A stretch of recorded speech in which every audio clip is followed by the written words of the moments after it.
in attendance, the committee has under consideration the estimates of the Ministry of Treasury, Board and Finance for the fiscal year ending March 31st, 2022, or 2023, sorry. I'd ask that we go around the table and have members introduce themselves for the record. Minister, when we get to you, please introduce the officials who are joining you at the table as well as yourself. My name is David Hansen. I'm the MLA for Bonneville, Cold Lake, St. Paul, and the chair of this committee. We'll begin starting to my right. Sure, Shane Getson, MLA from Lexington and Parkland, or as we all know it now, God's country. Peter Guthrie, Erja Cochrane.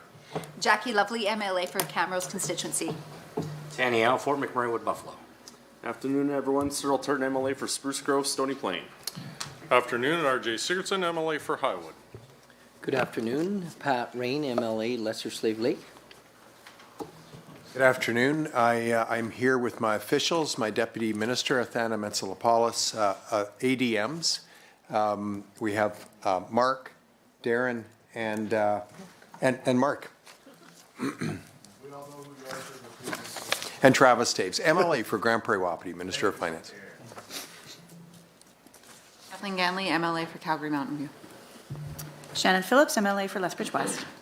Good afternoon, everyone. Chris Nielsen, MLA for Edmonton Decor. Warren Huffman, Committee Clerk.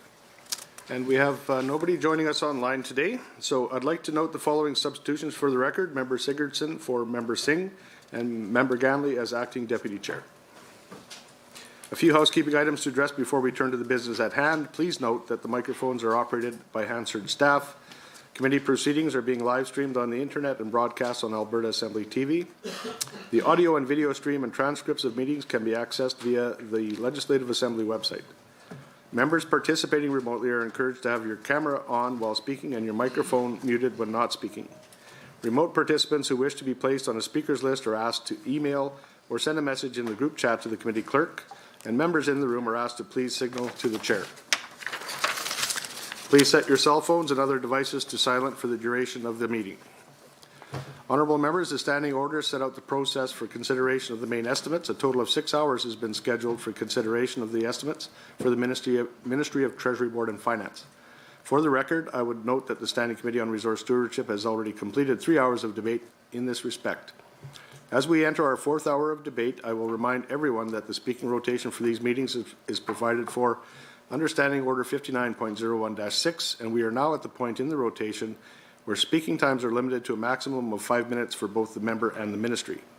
These speaking times may be combined for a maximum of 10 minutes. Please remember to advise the chair at the beginning of your rotation if you wish to combine your time with the ministers. One final note, please remember that discussion should flow through the chair at all times, regardless of whether or not speaking times are combined. If members have any questions regarding speaking times or the rotation, please feel free to send an email or message to the committee clerk about the process. With the concurrence of the committee, I will call a 5-minute break near the midpoint of the meeting. However, the 3-hour clock will continue to run. Does anyone oppose taking a break? Seeing none, we will announce that when the time comes. When we were adjourned this morning, we were 5 minutes into the exchange between Member Singh and the Minister. I will now invite Member Singh or another member from the UCP caucus to complete the remaining time in this rotation. And you have 5 minutes, and it's Mr. Wren. Thank you. Go ahead, sir. Thank you, Chair. Mr. Chair. I would first of all like to thank you, Minister, for coming today, and thank your staff for arriving here and to answer our questions today as well. I would like to commend all of you on this magnificent budget, having our first balanced budget in 7 years for our great province. It's definitely quite an accomplishment, and I congratulate all of you in doing that. I'd like to start by looking at page 113 of the ministry's business plan, and it explains that the Alberta Heritage Savings Trust Fund will earn a five-year annualized rate of return, CIP, plus 4.5%. However, shortly after the budget documents were released, AIMCO, Alberta Investment Management Corporation, announced they will be selling off Russian assets. I know people in my constituency very upset about what's going on over there, and it's not a matter of whether they support it or not. I guess that I find there is a lot of support for that, but I want to know, how do you think the sell-off will affect the provincial pensions plans and the Alberta Heritage Savings Trust Fund? All right. Mr. Chair, I'd like to, through you, thank the member for that question. I have officials here from AIMCO, and I would like to call on Angela, perhaps, or Paul. Okay. All right. Thank you. Minister. Good afternoon. I'm Paul Angel, the CFO of AIMCO.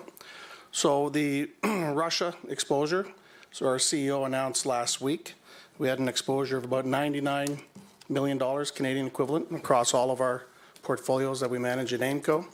That market is effectively closed, as you know. So that exposure is fairly low on a percentage perspective.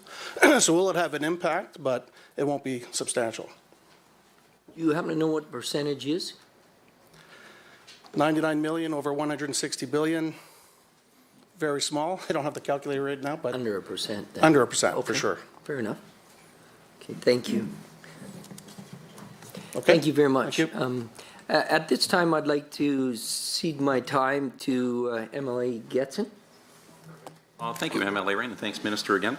I'm going to jump around a little bit for the members here because I wanted to talk about insurance. So in your business plan, in page 111, you're talking about the finance regulating the market to conduct all insurance companies. Last November, we've had some troubles, Minister, quite frankly, with school buses and how they're getting their insurance. One of the other policies that you brought out was around captive insurance. So two-part question. First one's going to be very direct.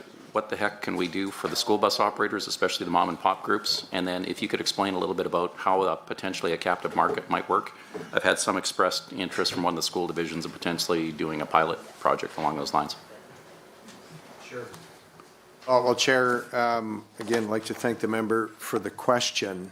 I think it's a very pertinent question. We know last fall there was some school divisions that were working to find appropriate insurance, reasonably priced insurance. There was a couple of reasons for the difficulty. Firstly, we do have a hard insurance market in this province. It's not limited to this province. It's in fact, we have a hard insurance market really across North America right now, driven by a number of factors. So that was an issue, in fact, for school bus operators as they were looking to find appropriately priced insurance capacity. The good news is every school bus operator has found insurance for this current year, and so that's the first hurdle, and that's most important. And again, as I mentioned, there's a hard insurance market. There was also some operators out there with perhaps loss ratios that were higher than the average, and of course that also complicates the organizations obtaining appropriate insurance.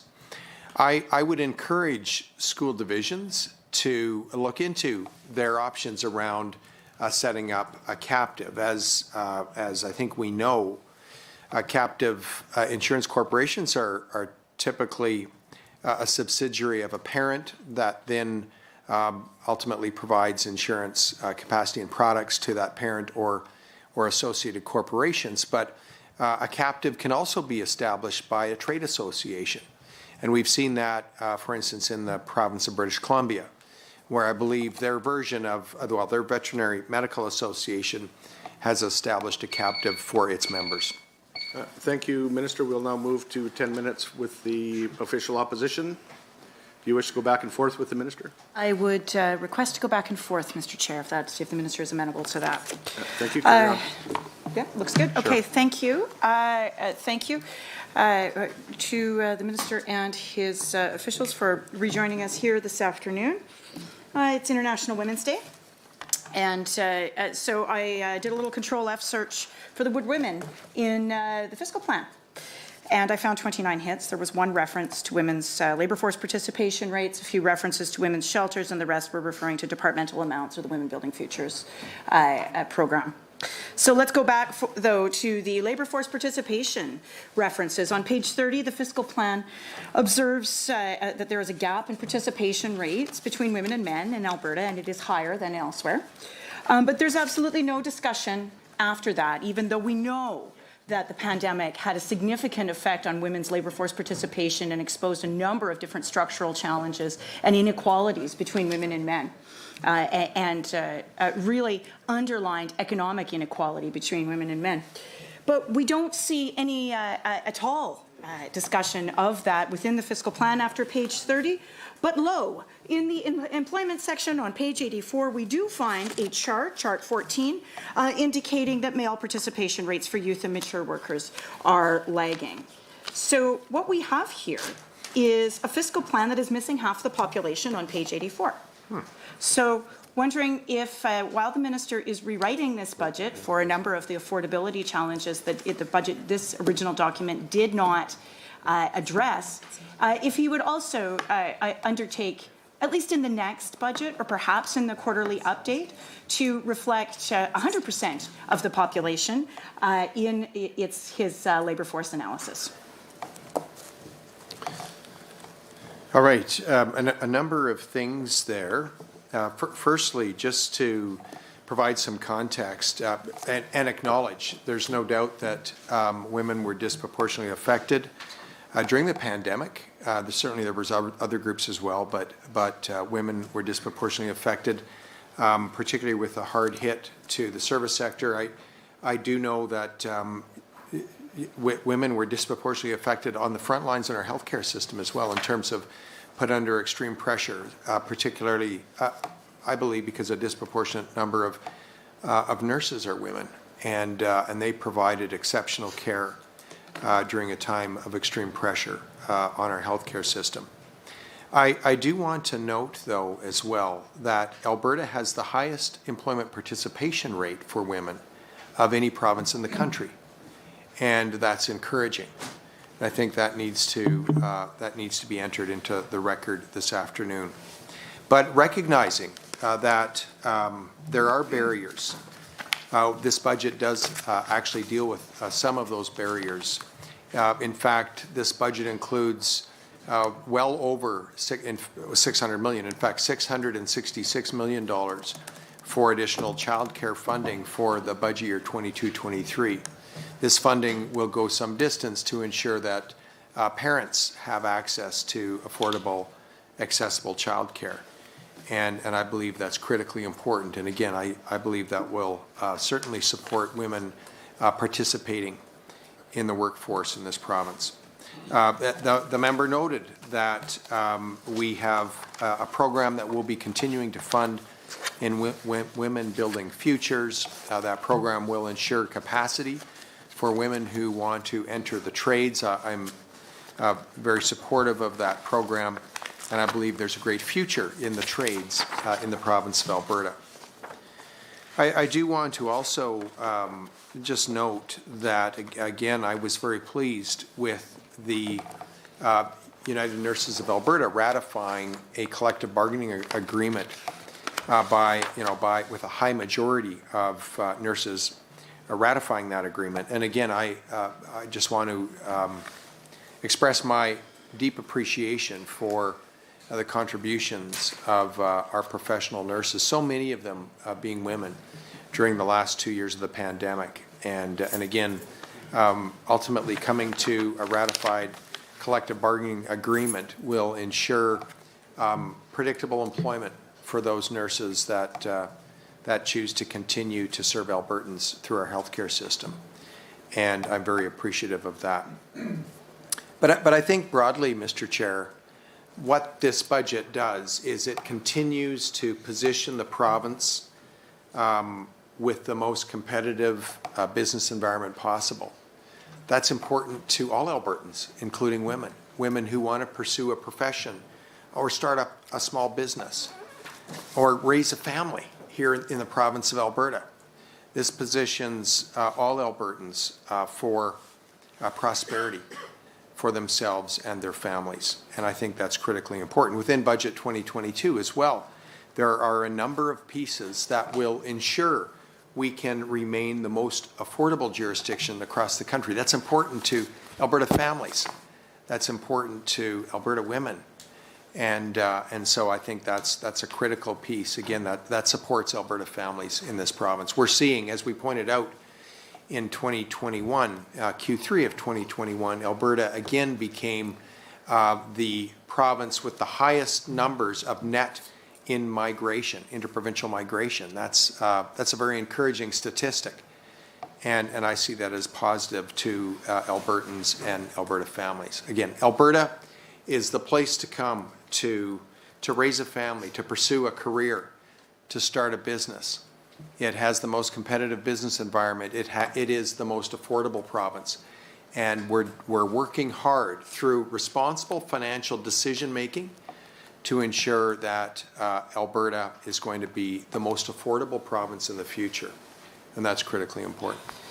Thank you, Minister. So I want to move on here and talk about the Fair Deal Panel recommendations, and in particular, taking Albertans out of the Canada Pension Plan. There was a report done for the Minister, and I believe it was delivered some time ago, many months ago, in fact. It could have been over a year ago.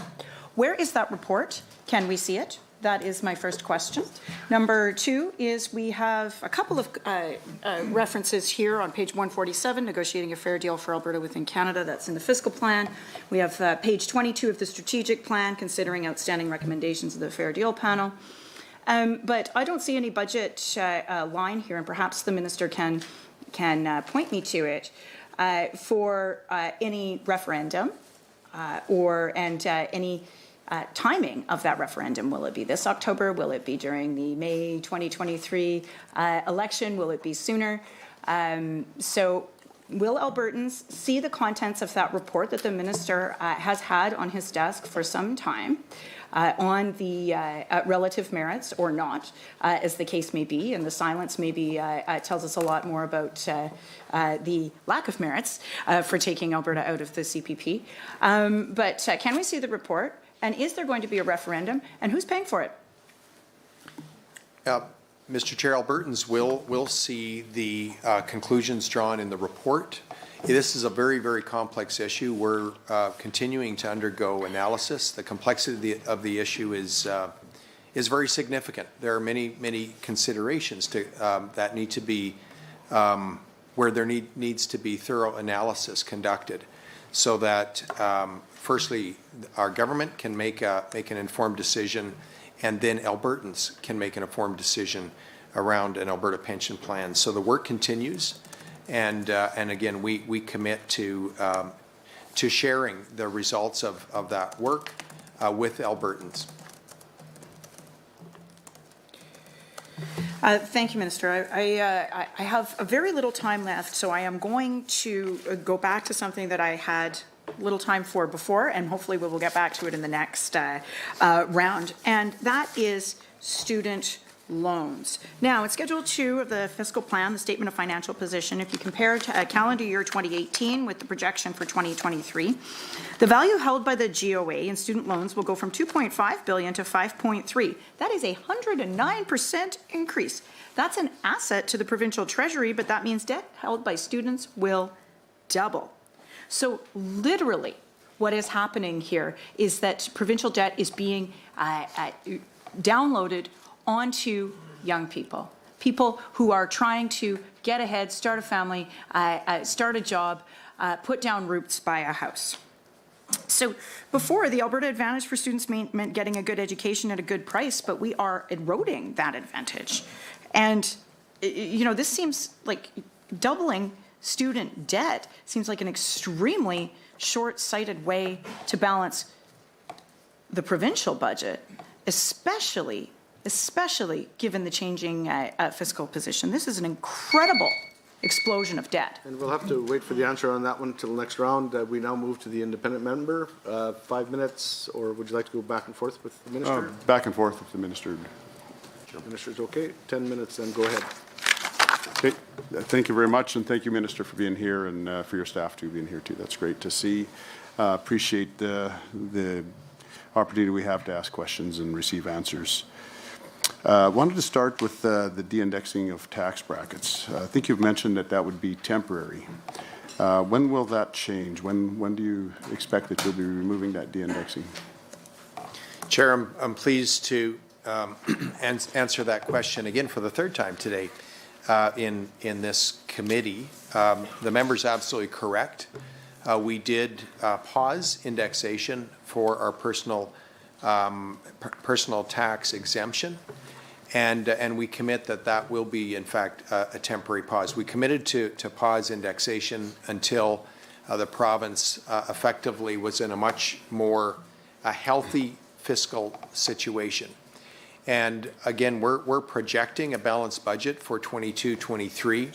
However, there remains a lot of uncertainty, global economic uncertainty, certainly geopolitical uncertainty, and uncertainty within commodity markets. And so while we're projecting a balanced budget, we've not yet achieved a balanced budget. And what I made a commitment this morning, and I'll reiterate it today, as we head into the fiscal year and as our economic assumptions turn into reality, as we, again, can confirm that the assumptions made that have ultimately informed our revenue projections, as those turn into reality, then I commit to members around this table, and I commit to Albertans that we will reconsider indexing for 2023. So is there a surplus that you're looking to that you would de-index, or a price of oil, or is there any, what factors or what number are you looking for before you'll do this, take care of this issue? We are in an environment of significant volatility and uncertainty right now. And so again, we're not even at day one of our fiscal year, 22-23.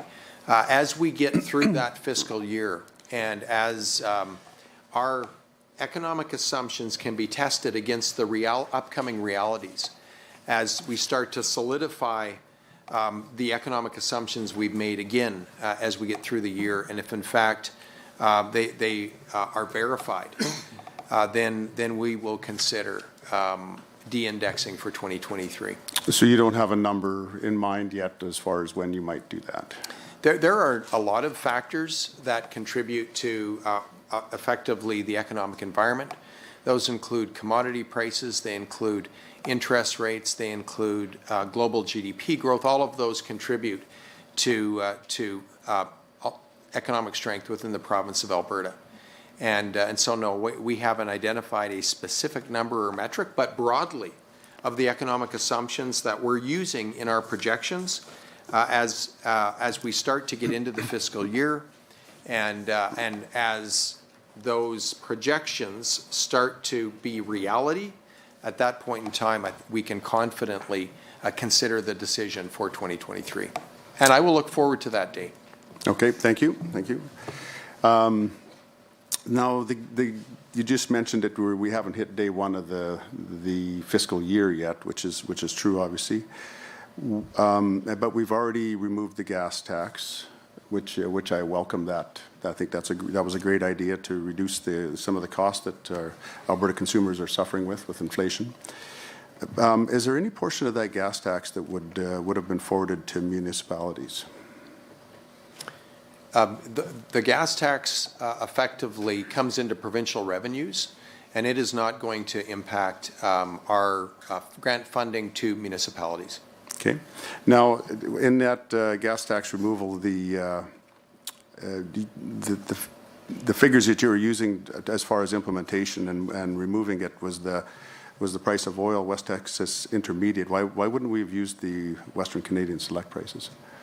Well, again, Western Canadian Select prices are certainly hinged to WTI pricing. We have a conventional play in this province that ultimately trade closer to WTI pricing. And so that's why we connected it to WTI prices. Okay. And as far as the effect on the budget, obviously the budget is here with its projections, and I'm sure you're trying to use reasonable projections as far as income and expenses. This obviously is a dramatic change to the income of the province with the removal of the taxes.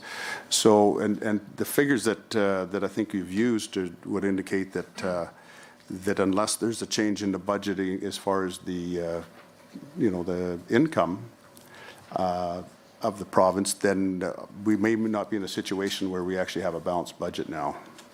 Now, what's your comments on that? So when we did the policy work around eliminating the fuel tax. And again, we're going to move forward with that for April 1. It's going to be in place for the first quarter of the next fiscal year to be evaluated ahead of each subsequent quarter. We have, again, tied our decision-making for each subsequent quarter around energy prices. And we did that to ensure that we could maintain revenue stability for the province of Alberta. And in that way, this measure, this tax relief will not undermine our ability to achieve a balanced budget with respect to revenues. Because, again, the tax would be fully eliminated for the subsequent quarter if WTI prices are $90 or stronger. Again, we have to, let's go back to the budget assumptions. We're assuming $70 WTI for this upcoming year. And we've been transparent in this budget. For every dollar change in WTI, it affects government revenues by approximately $500 million. So it was very important to me to ensure that we could continue to have as much revenue stability for the province going forward. And that was effectively informed our policy development and final decisions around this tax reduction measure. It's a measure that will offer Albertans and Alberta businesses real, tangible tax relief around their fuel purchases, and it will also provide real stability for the province's revenues and not undermine our fiscal situation. Okay, and so basically, I guess in order to keep on saying that you have a balanced budget, you are adjusting the price of oil, the projected price of oil to accommodate for the extra, I think it's a $1.7 billion, the gas tax reduction and the rebate on electricity that isn't considered in the budget. So are you changing the projection for the price of oil in order to maintain that balanced budget? We are not changing our projection. Again, if we take a look at what's before the House, we have before the House an appropriations bill, which is a spending bill at this point in time. We also acknowledge the significant uncertainty and volatility in commodity markets.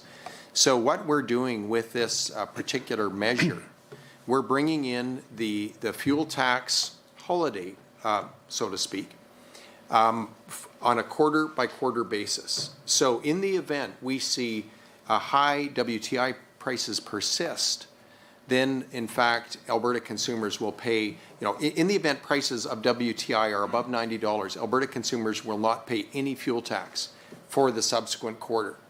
With prices that high, that would trigger effectively a zero-rate fuel tax. We know that there will be unanticipated non-renewable resource revenues coming into the province. So that's how we can confidently go forward. Again, we have an appropriations bill before the legislature. That's not changing. In terms of revenue projections within this volatile commodity market, we believe we can confidently come out with a program, again, tied to WTI prices well in advance of what we're projecting in this budget to inform our revenue projections. We can confidently go forward knowing that if in fact revenues are higher than we're projecting because of WTI prices, then we can confidently provide relief on the fuel tax side. Okay, so without undermining our bottom line in budget 2022. And I understand that part for sure, but I am saying that you've now changed from what you've delivered in the budget. You've now changed the expenditures, and now you're by quarter adjusting the income also. We haven't changed the expenditures. Again, fuel tax is not an expenditure, it's a revenue line. So it doesn't affect the appropriations bill before the House. Sorry, you're right. The fuel tax is an income into the province from Albertans, and the price of oil is being changed. Thank you, member. We'll now move on to a 10-minute rotation with the government caucus and back and forth with the minister, I assume. Oh, perfect. Would that work for you, Minister, as well, back and forth again? That works. Excellent. If we can just carry on, we got a little bit cut off by the bell there on the school buses and the potential for captive market. The other tack on I'd like to talk about that is also on aviation. If there's a potential, I've heard about that for different markets. And then as well, if there was someone or one of those school boards, who would they contact to try to go through that? I think you gave an example of British Columbia, but if we can bring it closer to home where we might be able to get a pilot project. Sure, I would encourage that kind of investigation by trade associations in this province. We have excellent resources in our department under Marc Bresson's team, and so we would welcome inquiries. We certainly commit to work with trade associations or school boards, divisions, associations to investigate the possibility of a captive providing, maybe more appropriate insurance capacity and insurance capacity at perhaps a lower price. Appreciate it, Minister. Next item is on the strategic plan. Page 5, it states the Alberta government is committed to achieving long-term prosperity by improving competitiveness, attracting investment, and creating jobs. Page 111 of the business plan, it also explains that the TBF has implemented rigorous capital spending framework to ensure predictable and sustainable funding, promote greater transparency, and mitigate risks. Unfortunately, the Prime Minister, the President, didn't get the memo. So now we have this out-of-control spending that's been taking place. Their fiscal policies obviously are a little bit different, skyrocketing prices here and there, ran up a debt that's larger than all the other Prime Ministers combined, and now we're getting hit with inflation rates that we haven't seen, I believe 5% for the first time since 1999. So with that, understanding that you did a lot of work to make sure that we had our transparency and you had your budget in order, what strategies are you doing right now or trying to implement that would mitigate the risks the higher inflation costs are being caused in the province because of the federal policies? Chair, I appreciate that question. And we talked a bit about inflation this morning, and I believe there are a number of things that governments can do when we're working in an inflationary environment. Firstly, we really need to consider our approach to borrowing, or in this case, as we take a look in our upcoming year, we will have very low borrowing requirements because we have a balanced budget, but we will have debt that will be maturing. As I noted this morning, that has informed our decisions around borrowing in the last 18 months. As we have been in capital markets, we've been issuing bonds. We've looked at taking bonds with longer maturities so that we could take advantage of what was a very low cost of capital environment, recognizing that with future inflation pressures, that low cost environment may not be here forever. So that's something we've done tangibly. Another factor in an inflationary environment is a fiscal policy, and if we take a look at federal fiscal policy during this time, it's been a very liberal fiscal policy. Our federal government has poured tens of billions of dollars into the economy, and I would suggest that right now federal fiscal policy is to some degree working at odds with central bank monetary policy. As our central bank is moving rates up, I would suggest government fiscal policy needs to be in keeping with Bank of Canada fiscal policy, and we need to ensure that we're not adding to inflationary pressures with irresponsible fiscal policy. I've stated this in my budget speech. I've stated it subsequently. The best thing governments can do, the most durable and beneficial measure, is to spend less, borrow less, and tax less in a time of inflationary pressure. On top of that, we're also providing tax relief. In fact, we're staying consistent with that.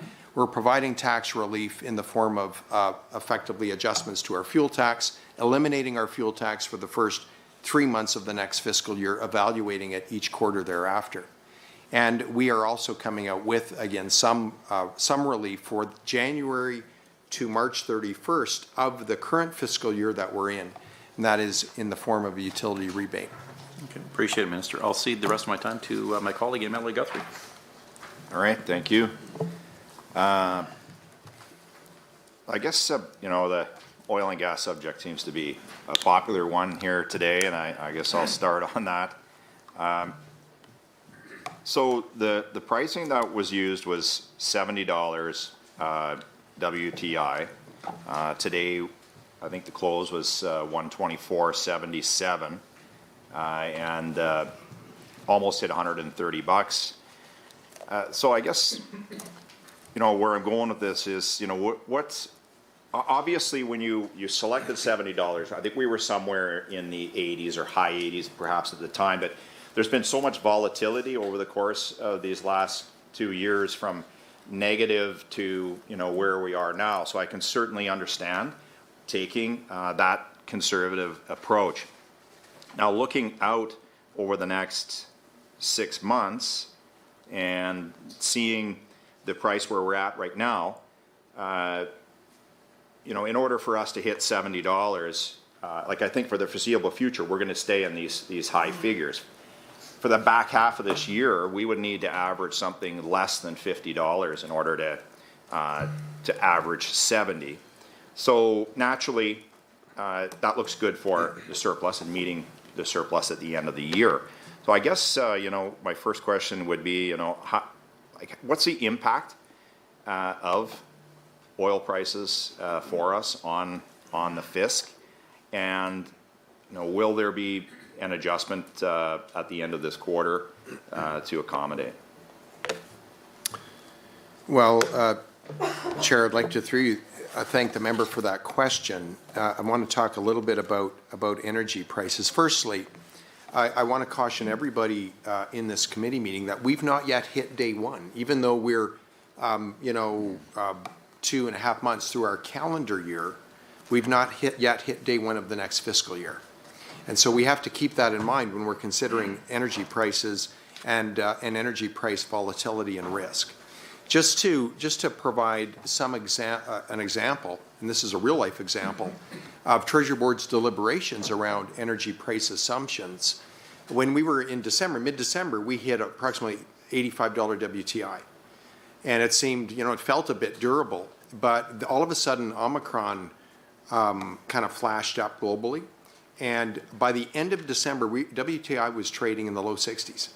So that was the volatile commodity market that we were facing as we tried to grapple with what is a credible yet cautious, responsible energy price assumption. So effectively, we landed at, really just below the private sector forecasters' levels at $70, $69, and $66. And at this point in time, those look very, very cautious, conservative. But again, I just want to remind all of us that we have incredible volatility right now brought on by a recovering economy globally, but now also affected by not only the pandemic, but by geopolitical events that could change things very quickly. We know that high energy prices will ration demand. We also know that high energy prices will incentivize additional production. Those things happen certainly in the energy industry, where supply-demand fundamentals and price signals actually encourage production or discourage it. So I have an expectation that these prices will spark additional production capacity, hopefully here in the province of Alberta and in Western Canada, because the world needs more responsibly produced, ethically produced energy right now.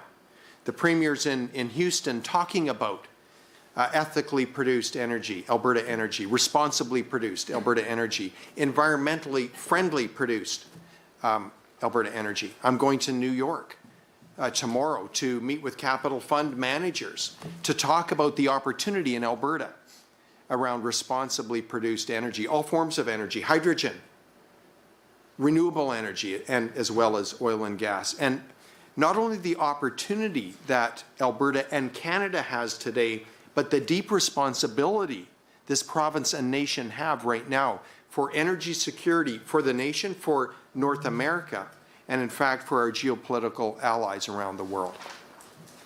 Yeah, I love it. That sounds great. We got to get Justin Trudeau in the room here and convince him the same. Get some corridors in place. So I guess on this same sort of discussion then, can you just elaborate maybe on the assumptions that you made then for inflation for the upcoming year, and then sort of, with these geopolitical issues that are going on around the world, how do you feel about that assumption? That's a great question. We're going to have to wait for that answer, sir. We'll now go over to the official opposition for, you want to go back and forth with the minister? With the minister's permission. And 5 for 10 minutes. Go ahead, Sure. sir. Excellent. Thank you, Mr. Chair. Thank you, Minister.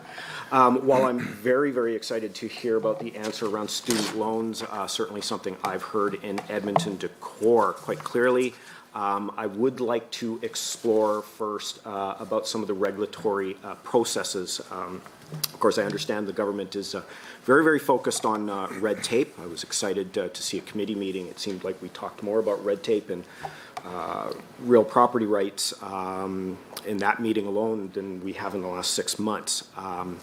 But I want to really focus on the number one piece of red tape issue that I'm hearing from people right across the province. Many of them deeply concerned about the regulatory process and frankly, Minister, speed. So my questions will touch on 3 different areas, but the commonality that we're hearing is that it's not that the regulatory burden is too high, rather it's that government reviews are taking too long. It seems that the bureaucracy is understaffed, which is leading to commercial lost opportunities. So directing kind of your attention first towards environment and parks, I'm hearing that a combination of staffing cutbacks and legal decisions have led to increased times for basic permitting. And so maybe I'll use the example in Lac La Biche, who's very, aggressively trying to grow its tourism industry. I'm very, very familiar with the area. I vacation there, not 40 kilometers away, so I'm always in Lac La Biche. It took them 2 years to get a permit to build a boat launch from the Ministry of Environment and Parks. And what I kept hearing is there just weren't enough staff to process the permit. So what is Treasury Board doing in order to try to speed up these times? Are you looking for staffing up in places where we need regulatory or permitting approvals? All right. Well, Chair, happy to have that discussion. And as the member noted, red tape reduction, regulatory modernization has been a high priority for this government. I appreciate the member's interest in that initiative. We've made significant progress, but the work continues. There's no doubt about it. This work will really need to be ongoing, I would suggest, for this government, for every subsequent government as well. With respect to the specific example that the member provided, I do know that Environment and Parks are working to upgrade their system. They have some electronic processes, digital processes that they're working to get up to speed so that they can, in real time, provide adequate government services and in respect to decision making, as well as in respect to the services that they're providing. So that much I can say. There's work being undertaken right now to get the system up to speed. I do want to note for the members information that we've invested a number, I believe, $5 million in Service Alberta's budget to speed up land title transfers. That's been systemically slow and impaired over the last number of years. And so we made a very specific investment of, I believe, $5 million. If I'm correct, my officials can provide me with a correction if need be, but specifically to ensure that we had the capacity to get caught up on land title transfers. But again, I will say that this work is ongoing. I am always interested to hear where we have regulatory burden or processes or red tape that are impairing the ability of Albertans to move forward, that are impairing the ability of Alberta entrepreneurs or businesses in moving forward. So, Minister, are you looking at potentially investing some more dollars in that area? You mentioned the $5 million possibly with Service Alberta. What would that number be? And whether that might lead to increased activity if we were to cover that difference. So I don't know if there's been a cost-benefit analysis done around that. I mean, really, when we're looking at a boat launch, for instance, I mean, probably very, very low risk for something like that, but certainly something like that draws the tourists to Lake Lac La Biche. Myself, of course, I spend my time in, like I said, 40 kilometers south in Whitefish, but I have been there and it's quite enjoyable. So I'm wondering if you have looked at and if there's any additional dollars coming for that. Well, Mr. Chair, the North has so much to offer when it comes to, tourism opportunities and opportunities for Albertans and Alberta families and for folks that are out of the province to have a great vacation. So I appreciate the members' inquiry here. What I can say is we have funded environment, I believe, very adequately to deal with pressures in their department. And specific questions around their regulatory processes, I suspect would be better asked in that ministry's estimates. But in terms of red tape reduction, regulatory modernization, I appreciate the members' inquiry because that work is ongoing, and there will always be more to do. We've made significant progress, and I want to point out, as evidence of that progress, an investment decision that Canfor made. Actually in 2021. They sold or divested of 4 mills in British Columbia and purchased 3 in Alberta. And they cited the reason for it publicly, and that is because Alberta's open for business regulatory environment.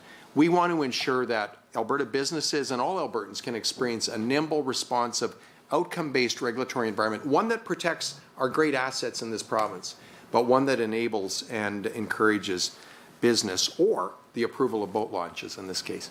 Well, it's funny that you mentioned businesses because that kind of leads nicely into my next question around Indigenous relations. The ministry's seen in percentage terms some of the biggest cuts under this current government. Of course, I understand that you have choices that you have to make. It would be nice if you can absolutely fund every little thing that comes along, but that's not necessarily realistic. So, but one area that we're hearing needs more resources is the Indigenous Consultation Office. So again, projects, including those by the GOA, are getting delayed because the office just simply can't keep up. Industry is telling us it's kind of an example of penny wise but yet pound foolish, and is really holding back these Alberta businesses that were supposedly trying to help bring the province up to the speed of business. So what's going on in budget 2022 with that office, and did you give serious consideration to fixing that bottleneck in government? All right. Well, Chair, appreciate the members' inquiry. I would suggest this in terms of in Indigenous relations. We have funded that ministry based on their requests. I should note that expenditures appear down in large part for this last year because casinos were closed. And so the funding that effectively flows through the government from AGLC to First Nations was decreased for that reason. But again, I would suggest specific questions around Indigenous consultation capacity, which the member's right to raise, I would suggest should be made to the appropriate minister. I'm sure my colleague, the critic for Indigenous relations, will be asking some very specific questions. But I will quickly turn your attention finally to the AER and regulatory approval times. Like you, of course, we did extensive pre-budget consultations with included detailed discussions with the energy sector. We heard that many operators are trying to do reclamation of wells. They have the capital allocated on their balance sheets. They want to spend it. It would put people to work, protect the environment, but they're all caught in the AER processing times. It's not the level of oversight or what you would often call red tape in this issue. The issue is that the AER doesn't have, again, enough staff to process these applications in a timely manner. Can you tell me, did you hear about any similar concerns? And if so, what are you doing about it? And maybe you can point me in the direction of any new spending or new staffing initiative to ensure the government can do its job so that industry can go out, deploy this capital, create the jobs, and put Albertans back to work. Well, Chair, through you, I appreciate the member's inquiry because this is important work. It's important activity that will put thousands of Albertans to work, provide great opportunity for many, many Alberta small businesses. We'll have to wait for the next round, sir. We'll now move on to the independent member, 5 and 5, back and forth, sir. Back and forth, please. Thank you. Go ahead. Okay, thank you.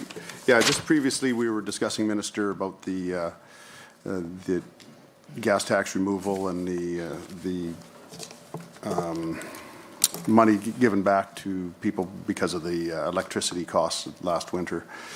So based on that and based on numbers you've given, that's a reduction in income to the province of about $1.7 billion. And I think that's the number you've used. The budget projects a $500 million surplus.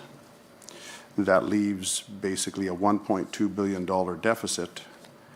Of course, the price of oil is higher than what you've projected, but I guess that's the question. Are you changing the projection of the oil price to account for the deficit of $1.2 billion? All right, Mr. Chair, there's going to be a couple of pieces to this answer. Firstly, with respect to the electricity rebates, those rebates are going to ultimately relate to the periods January through March 31st of 2022. So they do not affect the upcoming budget year. So the only impact on the upcoming budget year is the $1.3 billion, which would effectively be the number that fuel tax revenues would decrease effectively if they were eliminated. Now that would require that the price of WTI of oil stays above $90 for the whole year.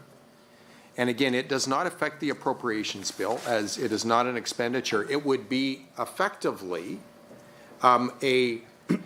transferring revenue between lines on our income statement. So in the event oil is higher than we projected, then this price mechanism will kick in. It will be in place to provide tax relief to Alberta consumers, to Alberta businesses. But it does not affect the appropriations bill. And the utility, the electricity rebate is in the current fiscal year, so it does not affect the appropriations bill. Okay, thank you very much. I want to move over to page 114 of the fiscal plan where it talks about AGLC. Now, my understanding is that the government put out a RFP for regulatory management software, and my understanding is multiple companies provided bids and proposals on that RFP.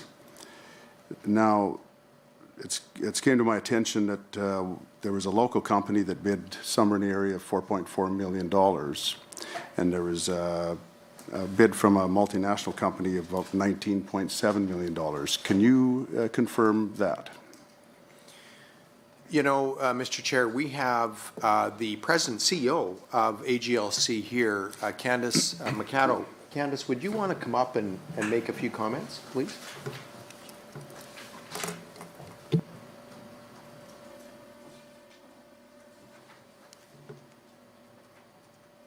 Hello, I'm Candice Machado, CEO of AGLC. Thank you for your question. We certainly did do a open request for proposal process looking for new software to modernize our regulatory applications in the organization. We did follow trade agreement legislation, and it was a very open and transparent process. I do not have the numbers in front of me of what was awarded, but certainly cost is weighed as part of our evaluation criteria. However, the entire project is not worth $19 million, and so I do feel that the team who evaluated it was very open and considered all of the deliverables of this particular request for proposal and the software we were looking for. Okay. Obviously, that's a wide disparity, and again, I understand you don't have the numbers in front of you, but this is my understanding is a $19.7 million bid was accepted over a $4.4 million bid. And so I guess I'm wondering is if, are you suggesting that there was the $19.7 million bid had other responsibilities and duties attached to it as opposed to the other one? Yeah.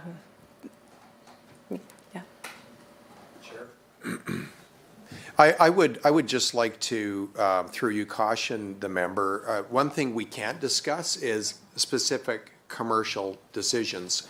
I would ask that we limit our conversation to the process that AGLC uses, but we cannot talk about specific commercial decisions and ultimate bid award decisions in this committee.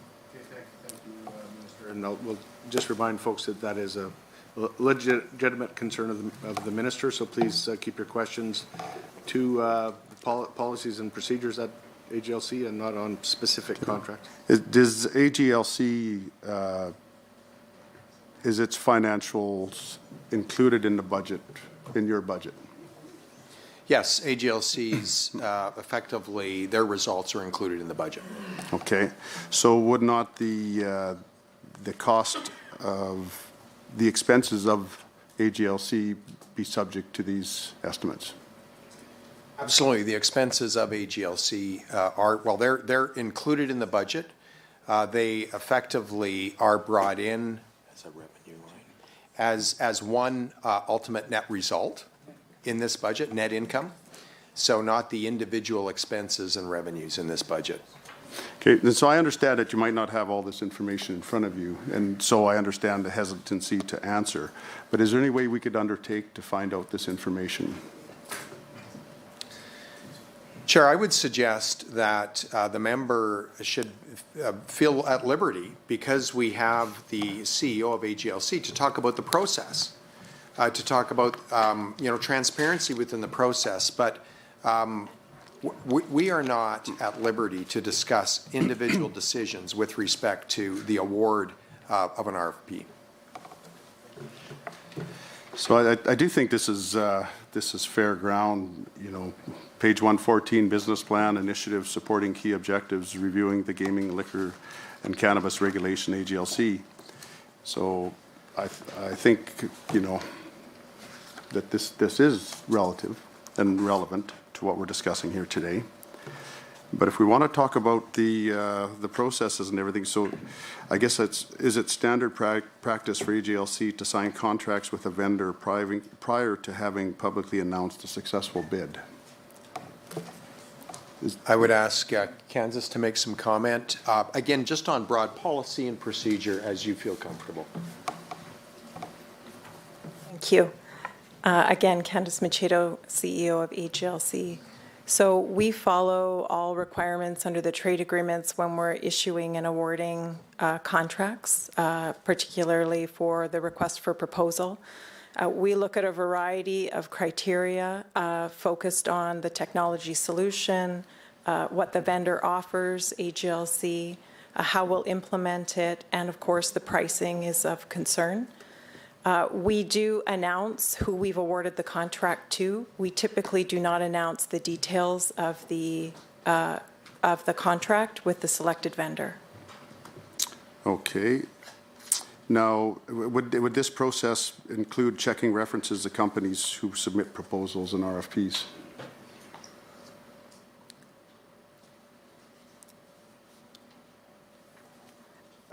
Candace, would you want to answer that? Sure, thank you.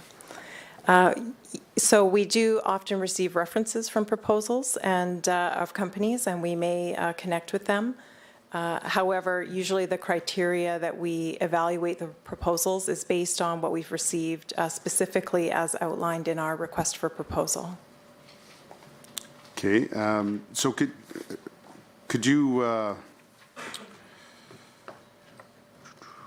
provide us with the scoring matrix that was used for this process? Yeah, again, Chair, that's an unacceptable question. Yeah, I think we're stepping a little bit across the line. I'll remind folks that the minister is really under no obligation to answer, like he could answer the question with talking about some other thing, but we need to concentrate on what's in the budget, on the budget line item or in the business strategy for the province going forward.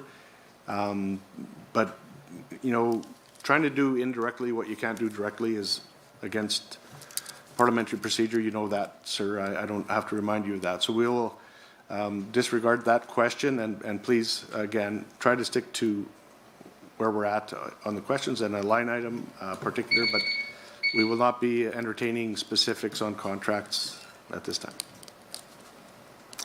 We'll now move on to the government caucus for 10 minutes back and forth. Thanks. We were rudely interrupted there last time, and thank you, Chair.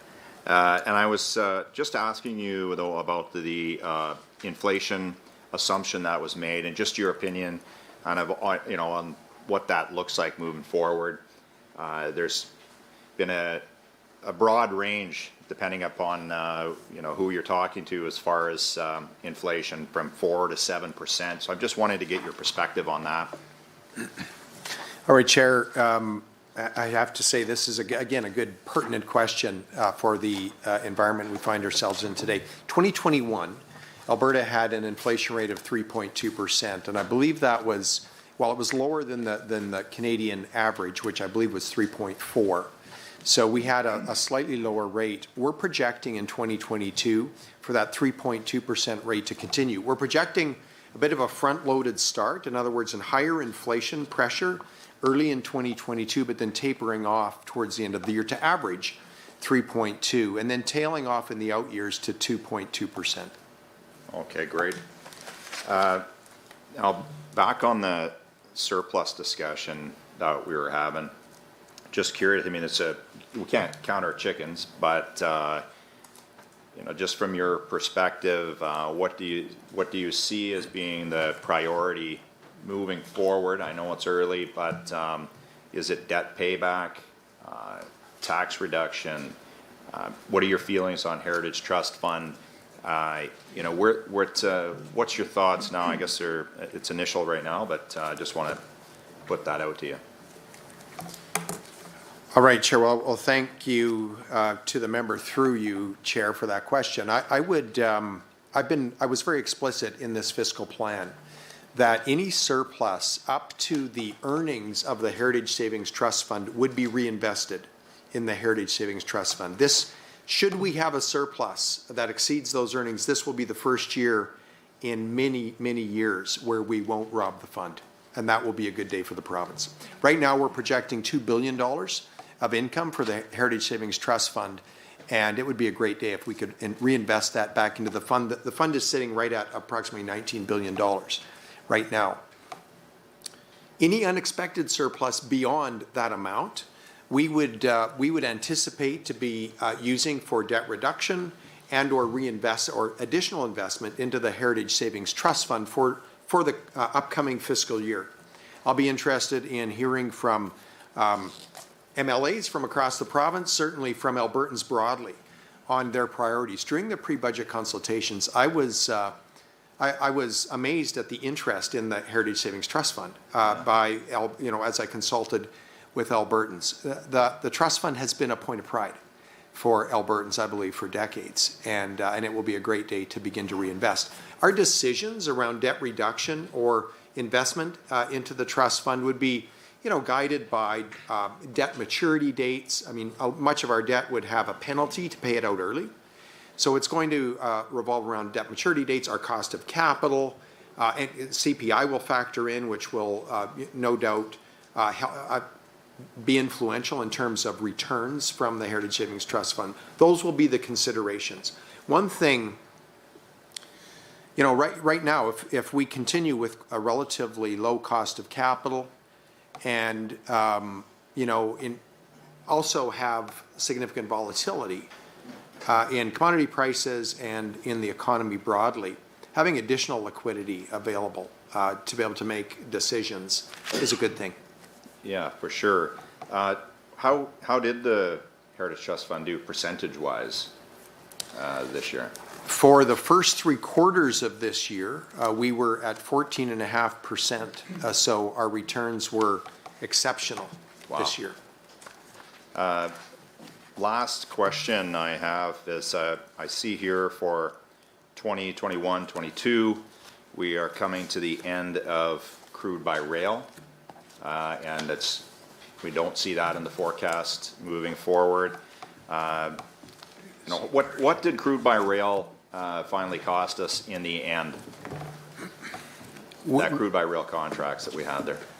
We are projecting the crude by rail total cost to be 2.24 billion effectively.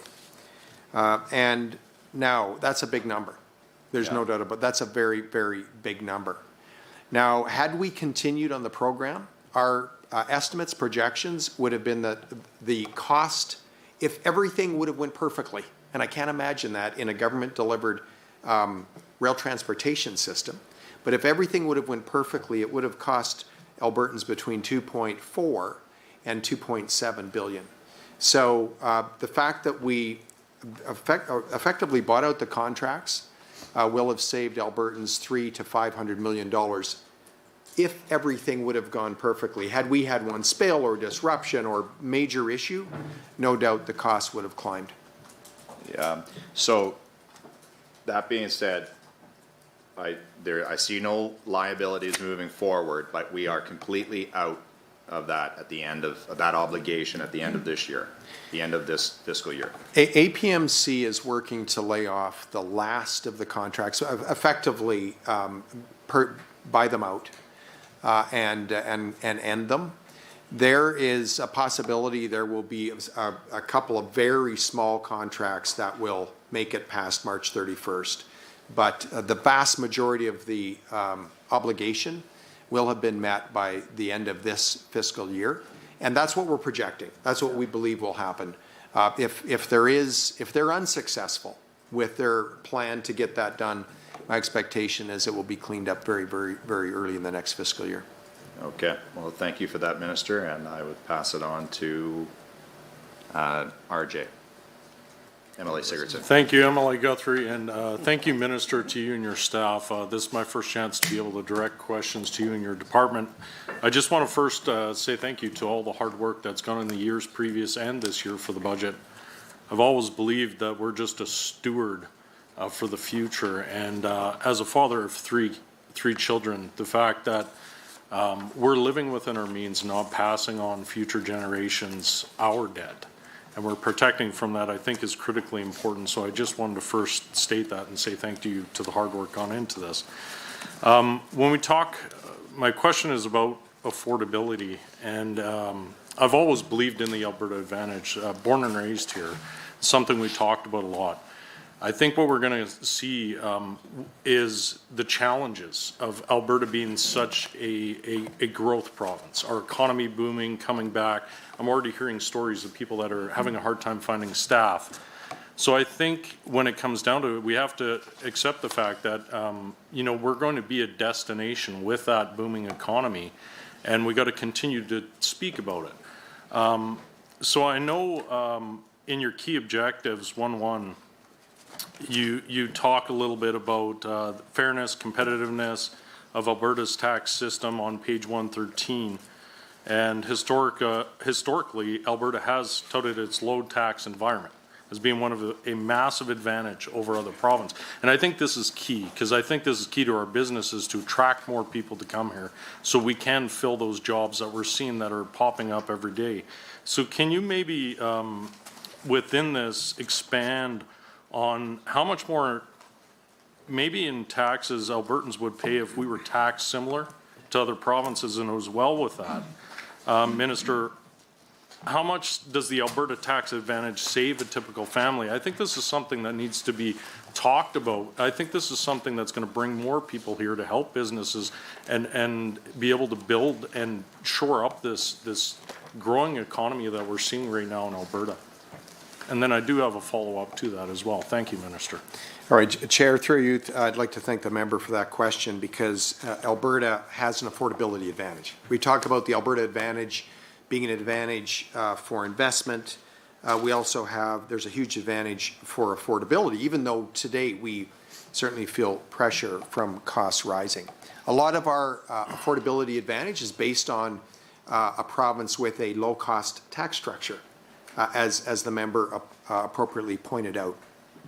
I'm going to provide a couple of metrics that I think are really important. Firstly, if, and I believe I might have mentioned this morning, but if we would take Ontario's tax structure, which is the next low-cost structure, provincial tax structure in the nation, and apply it over Alberta's fiscal capacity, we would collect an additional $14.8 billion of taxes. That shows just how much tax relief. Thank you, Minister. We look forward to the rest of that answer. We'll now move to the official opposition. For you want to go back and forth with the Minister for 10 minutes? Yes, that is my request, Mr. Chair. There you go. All right, if the Minister is amenable. Thank you, Minister. So let's go back to inflation and cost of borrowing. And what we have here is we used to on-lend to students at CIBC's prime rent rate. And now we've decided as a province to charge prime +1. And this is an important question because it means additional revenue to the province over 3 years. And I am interested to know how much more revenue as a result of this policy decision. And I want to share with the Minister why this is important, Mr. Chair. Last week, we stood with students asking the Minister to reverse this new tax on student loans. Another 1% might not seem like a lot, but consider that we have a real-world example with here. A student with a $78,000 loan, now working full-time, but statistically still lower middle class in terms of income, will pay an additional $780 a year. That's $780 after they've paid their taxes, which are already higher because of the de-indexation of the personal income tax. And in an inflationary period like this, when the province does have surplus, why is this student paying $780 a year more with a new tax on loans? And how much more is the government of Alberta, what is the incremental revenue from increasing this tax on student loans? All right, Chair, a couple of pieces in that question. And firstly, Alberta's rate is really not an outlier. I can look at Ontario, they have the same rate of prime +1 as Alberta has now for student loans. And I just want to remind everybody in committee here that, in fact, student loans are not repayable, nor does the interest meter start until, I believe it's 6 months after graduation. And that's important. That's an important feature. I benefited from that feature. As perhaps the member that is posing the question. And we want to save that advantage for Alberta students. Again, we're not an outlier in the rate that we're charging. But I do want to identify two things. Firstly, again, we inherited a post-secondary system that was really not sustainable. There were a whole host of changes that were made. And again, I have to, as I commented this morning, I have to give governance boards credit, executive teams at our post-secondary institutions credit for making great progress at reform to ultimately, which ultimately results in the lowering or a reduced cost of education for folks entering our system. A disproportionate of that cost was picked up by Alberta taxpayers, and that was rendering our system ultimately unsustainable in the long term. What I can say today is that given the changes that have been made, it is much more sustainable to go into the future. I also want to point out that this budget reinvests $600 million over 3 years to help skill Albertans. There will be $170 million, actually over $170 million directed specifically at our post-secondary institutions for enhanced capacity. This will matter to those institutions. Most importantly, this will matter to Alberta students who are looking to reskill, Alberta students who are looking to pursue a career where it can be a good paying career, a career in great demand, a career where they can provide well for themselves and their families. So can the Minister then share with the committee how much more revenue is coming to the Crown as a result of the Prime +1 decision. How much more? All right, I've been working with my officials, working to get that number, and the conclusion is it's a very, very small number, and it's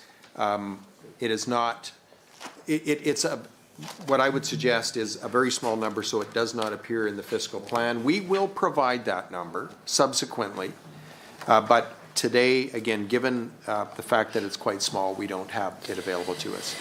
So if I'm to understand this correctly, it is a small number to the GOA, but we stood with an Albertan last week who indicated that it is not a small number to them, and that $780 over the course of a year is in fact a lot when you're trying to start your life and your family and begin your life in the workplace. So why do it then? Why undertake this to make ordinary people who are trying to start their lives and put down roots in this province, why cost them more when the minister just said that it doesn't matter to the government of Alberta at all? This is just being punitive to young people just for the sake of it. It doesn't seem to have any public policy rationale whatsoever.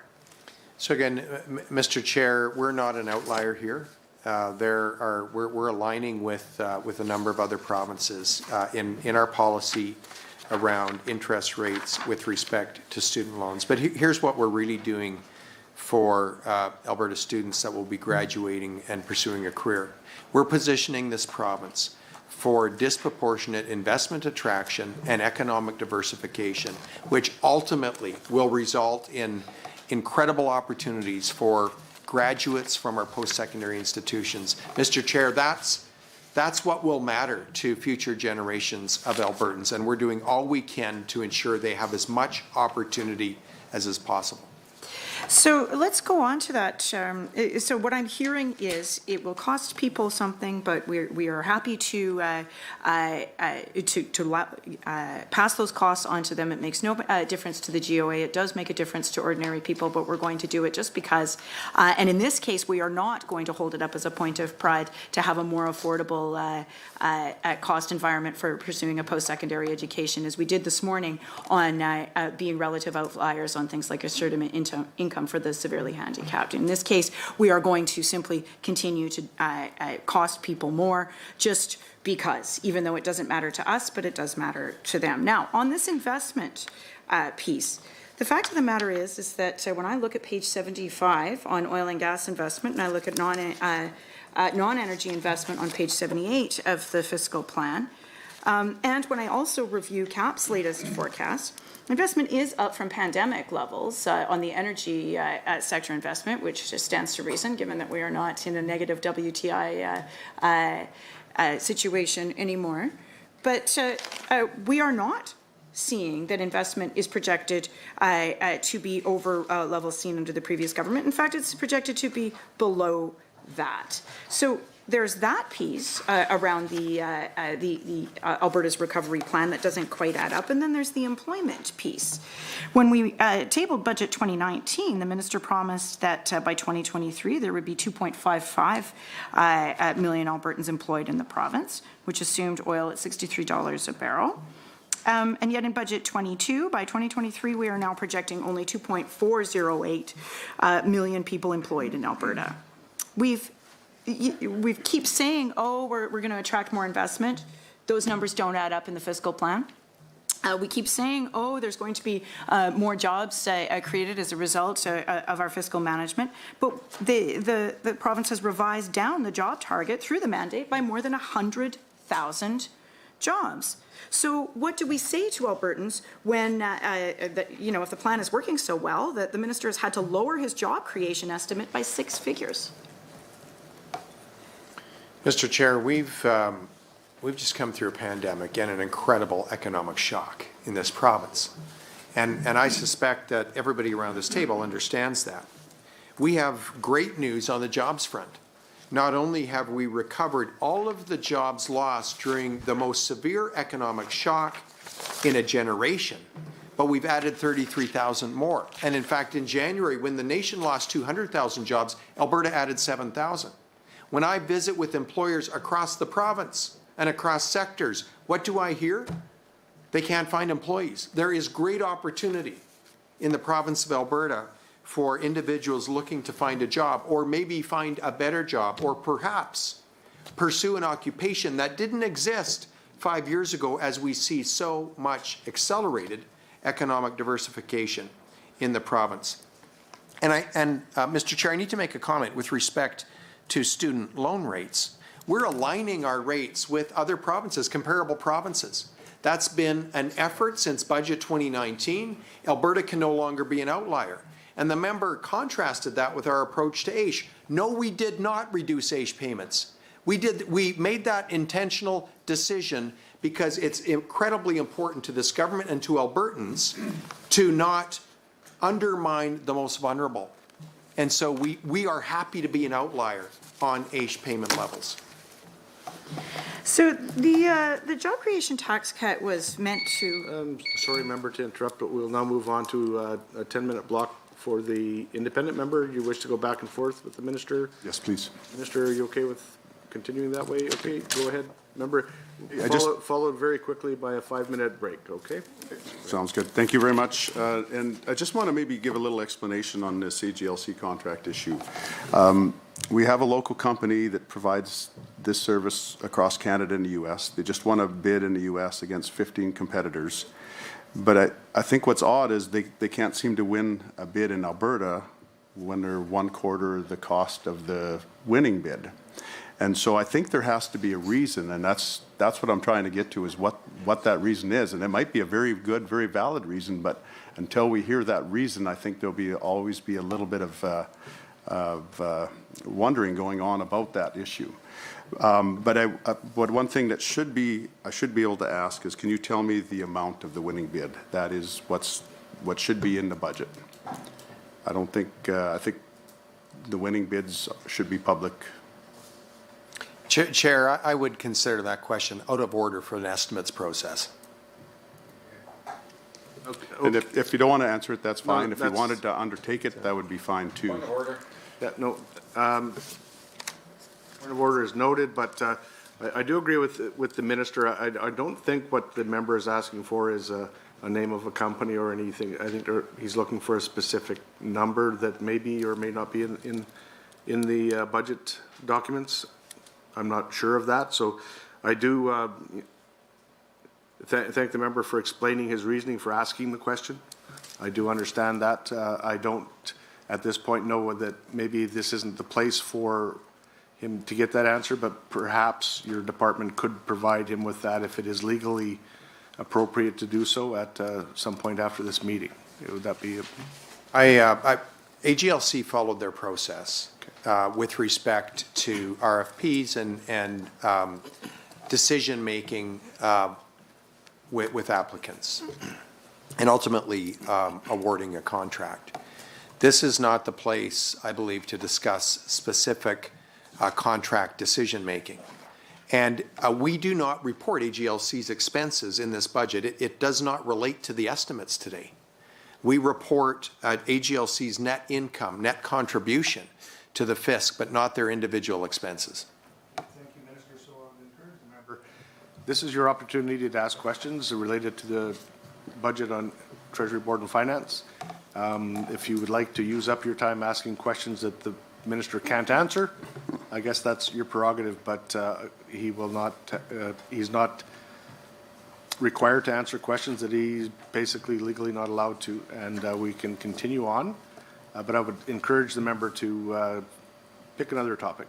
Yeah, no problem. It is a cost to taxpayers, but that's fine if the minister doesn't want to answer. That's fine. Now I'll just move on to page 115 of the business plan. Talks about the expense and revenue of AIMCO, and there was obviously some issues when the government decided to take over have AIMCO take over the teachers fund. So what I would like to know is what was the end result of that process of taking over the teachers fund, and what was the savings to taxpayers by AIMCO taking over the teachers fund? All right. Chair, a couple of pieces to that question. I'll make a few comments and then I'll ask either Angela or Paul to maybe add any additional pertinent information. Our estimates at the time of making that decision was that effectively combining the asset base that was managed by the ATRF with AIMCO would result in economies of scale that would bring down the costs of managing the investments. There would be a $40 million saving. At the time, $20 million that would be attributable to teachers and $20 million to the government of Alberta. But the saving would be greater than that because, in fact, there would be economies of scale benefit that would also be passed on to the other assets managed at AIMCO. And so the estimate was actually just under $100 million every year at the time. And my officials can provide the exact number, but it was very material, very significant. What I can say is that AIMCO has successfully negotiated an investment management agreement with ATRF. The assets are transferred. A number of the key staff, some of the expert staff and key capacity that ATRF had have been transferred to AIMCO and have in fact enhanced their capacity. Which is really good news, I think, more broadly for AIMCO. And AIMCO has been delivering excellent results. But I would ask either Angela or Paul for any additional comment. Thank you, Minister. Good afternoon again. My name is Paul Angel, CFO of AIMCO. So as the Minister mentioned, we completed the transfer of the assets from ATRF into AIMCO at the end of last year. So that was just recently completed. And we need to work with, ATRF as well as our other clients, our new clients, WCB and AHS, to work through what the cost savings will be over time, and that will take time. The majority of the savings will likely come from internalizing some of the assets that are externally managed today. So, for example, in our budget, the external management fees, actual 21 to budget 23, has more than doubled to $471 million. So there is an opportunity there to work on that line item by internalizing some of these externally managed assets into AIMCO. But that will take time. We need to work with our clients on that, and obviously there are contracts in place. So that will take time to move those assets over into AIMCO in-house.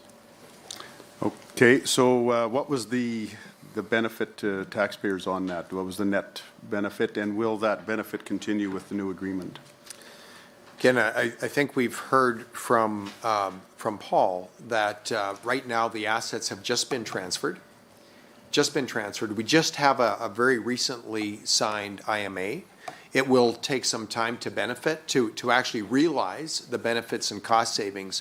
But I think what we heard from AIMCO is they're very interested in identifying the efficiencies that have been created through economies of scale, and the lowered costs, not only for assets held by the ATRF or previous ATRF, but also assets held more broadly by AIMCO for the benefit of other pension plans. Is the projection going forward, we used the figure $40 million a year, is that projected going forward with the new agreement? That was the estimate that was provided to us based on expert analysis. And I'll be very interested to see how actual results relate to that estimate. Okay, and is there a expected change in that estimate now? No, there's not an expected change to the best of my knowledge in that estimate. And I would ask Paul to add anything additional if there was. No, I'd say the other thing I just want to mention is we do have our costs independently benchmarked to our peers every year, and we're consistently below median on that, while also delivering investment performance above our benchmarks. So again, as I mentioned, those assets recently came into AIMCO, and we will work on the revised estimate, if any. Okay. Oh, thanks. That's great. Okay. Appreciate it. Yep. Thank you. Now, when we look at contingency plan and the budget for contingencies, what is that amount again? I think, does it add up to about $2.3 billion? Does that sound right? Now, this year we're proposing in this budget to set up $750 million in a COVID contingency and $1 billion in a broader contingency that relates to disasters and unanticipated eventualities. In the past, we've set up $750 million for that line item.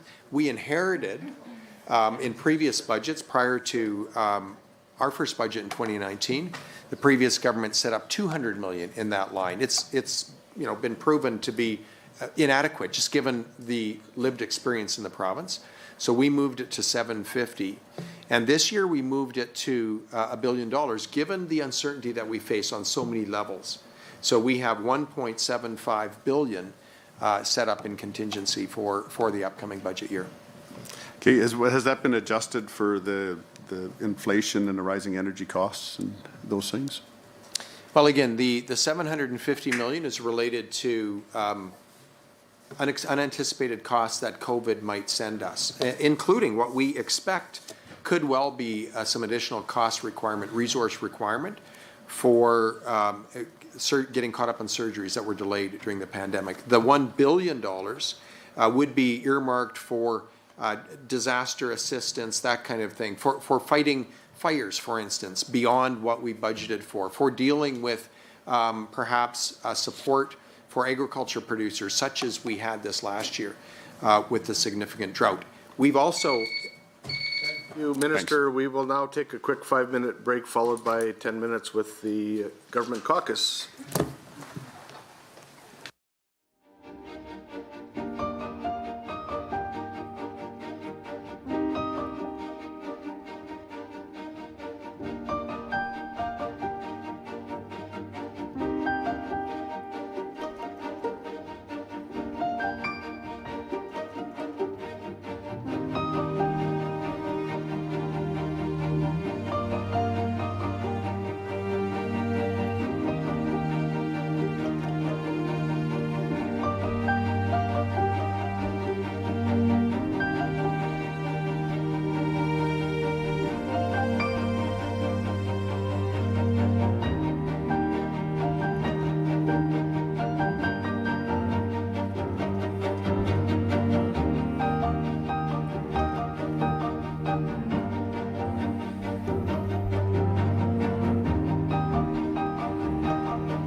So we'll now carry on with the government caucus.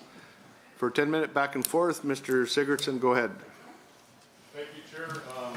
Minister, I'd just like to rewind a little bit and just get back to that affordability piece that we're talking to in kind of a cross-jurisdictional comparison.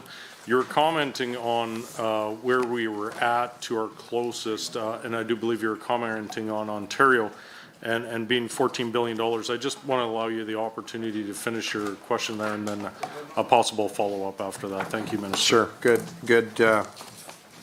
Thank you for that. I not only broadly do we collect almost $15 billion less tax than Ontario's tax structure would allow us to.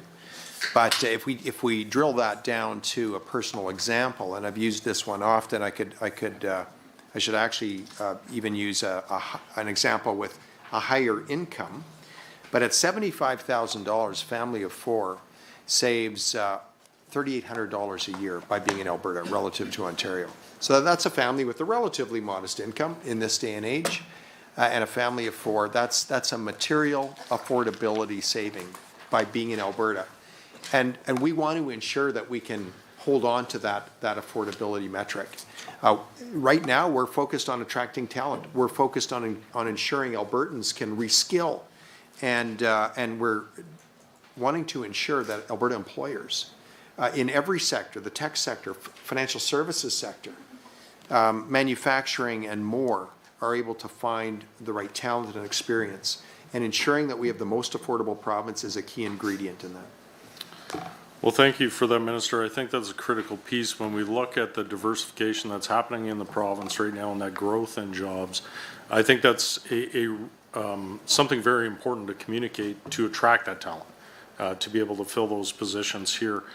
I guess just my follow-up to that would be is when we look at this strategy and we look at the comparison of what's being done. I mean, we see federally they keep layering on more and more costs, and I think we've identified the importance of that low tax structure and what we're seeing here in the province, and how it is making life more affordable for people to be here, affordable and to be able to pay their bills, invest back into the economy. How critical to your department is it to continue this path forward, to be able to ensure this growth and continue to alleviate some of the pressures that we're seeing worldwide with inflation? I mean, this is a piece to alleviating pressure. And what we're seeing with inflation is not just focused on Alberta. So, I mean, how committed and how important do you think it is as a department to continue down this strategy, continue with this strategy to be able to build Alberta and continue this growth that we're seeing? Yeah, I think it's absolutely critical, and it starts with very responsible decisions around spending. It starts with ensuring that we're delivering government services most efficiently, because if we fail there, then there's a creep. If we fail there, then ultimately we'll start borrowing more to cover our spending. Ultimately, we will then start paying more in terms of debt service costs, which cannot be covered, which funds then cannot be applied towards programming. Ultimately, that results in tax increases and a loss of affordability. It becomes a downward spiral. That's why it's so critical that we've remained disciplined the last 3 years, that we've actually got this province on a sustainable fiscal trajectory relative to our cost structure. It will be critically important that we stay disciplined, that we ensure that as we make strategic investments, which we will in future budgets, and we are in this budget, that we ensure that those additional investments stay below population growth and inflation. That's critical, and I would suggest well below, ideally. That way we can maintain a critical tax advantage, a tax advantage that is a key ingredient in the most competitive business environment in the nation, and is a key ingredient in attracting talent and retaining talent in the province. Thank you, Minister, for that response. I'll concede the rest of my time to MLA Turton. Yes, thank you very much, Minister, for being here today to answer our questions. Minister, over the last 2 years, I've heard from constituents of Spruce Grove and Stony Plain who have become unemployed as a result of the pandemic and oil crash. Some of my constituents have been employed for much longer due to the disastrous decisions by the previous government for the accelerated coal phase-out, which adversely affected many residents in the riding that I call home. On key objective 1.3 of your business plan, it relates to maintaining a competitive corporate tax environment, making Alberta an investment destination, and in turn ensuring economic growth and job creation. Minister, my question is, what does this budget do to create an environment for my constituents in Spruce Grove and Stony Plain to find work? Chair, that's a great question. And it connects the budget fundamentals in Budget 2022 back down to households and families, which I think is critical. This budget has a whole number of measures that will contribute to the well-being of Albertans. Firstly, again, I have to go back to the fiscal discipline. The fiscal progress that is reported in this budget is critical to the future prosperity of the province and of Albertans, because if we can remain disciplined on the spend side, we can ensure that taxes remain low. And that's an upward cycle, because that kind of business environment ultimately results in increased investment and increased opportunity. Increased investment and opportunity do a couple of things. Firstly, they provide our constituents, Albertans broadly, with additional job career opportunities. It will result in increased wages. We're predicting household income to rise by well over 6% right throughout the fiscal plan. That's a great indicator of personal income tax revenues. We're predicting average weekly earnings to go up by well over 3%, which will be well in excess of inflation. That's good news for Alberta families that right now find themselves somewhat pinched. But that additional investment also results in expanded fiscal capacity. And that's what we're reporting here in Budget 2022. The expanded fiscal capacity is a result of increased business investment. And the good news is we're seeing that investment in a multitude of sectors. We're predicting non-energy business investment to rise by 7.5%. That's a significant growth factor. That's a significant factor in a more diversified economy. A more diversified economy, of course, provides Albertans additional opportunities, again, in occupations where they may not have had an opportunity in the past. It provides additional revenue diversity for the Alberta government. Right? We have a very volatile revenue structure in this province, and we will appoint a panel to take a look at our revenue structure to ensure it's most efficient and appropriate going forward. That will be an important process. But in the meantime, additional economic diversification fundamentally broadens our tax base and results in a less volatile revenue structure. That is depicted in our corporate income tax revenue projections. Yes, thank you very much for the answer, Minister. So last week or the week before, when you were giving your budget presentation, you talked about a constituent or a friend of yours, Larry the pipe fitter. And that example of Larry resonated with me as a dual-ticketed tradesman, because I know many of my residents in Spruce Grove and Stony Plain, they don't have the skills needed to take advantage of jobs of tomorrow. And so I guess my question to you, Minister, is how will this budget support individuals in their efforts to reskill for new jobs so they can take advantage of those economic opportunities that you've been talking about today? Yeah, Chair, that's a great question. I don't know if I'll have time to answer it all, but I would love an opportunity to finish if time doesn't allow. But we're going to be investing over $600 million over 3 years to ensure Albertans have the right skills to re-enter the job market. You know, in Larry's case, he had been out for several years. Larry's a real person. He's a friend of my brother-in-law from Calgary. He's a real person, and he was out of work for a period of years. He had lost his skills. More importantly, he had lost his confidence. It was affecting his mental health. He was becoming isolated. We need to do all we can to re-engage those Albertans back into the workforce, because all of us around this table know the value of gainful employment. The confidence that it provides, the purpose it provides for each one of us, the dignity it provides as we provide for ourselves and our families and contribute to our communities. Part of this initiative, this investment, will include another tranche of the Jobs Now program. That tranche will target the Larrys of the world, the Albertans who've been out of work and unemployed for a period of time, those Albertans who are hard to bring back in. We want to assist them on re-engaging in this workforce. Minister, we'll now move to the official opposition for 10 minutes, assuming you want to go back and forth. Please introduce yourself for the crowd at home. Thank you, Mr. Chair. Heather Sweet, MLA for Edmonton Manning. Minister, are you okay to go back and forth? Yes, I am. Great. So I actually wouldn't mind continuing on some of the comments you were just making now about the Jobs Now program and the right skills, and focusing on rural Alberta and the need to diversify our agriculture industry, and the focus that this government, I would say, has not taken the opportunity in the way that maybe it could have in relation to trying to leverage that capital investment and reskill and educate individuals to work in the agriculture sector.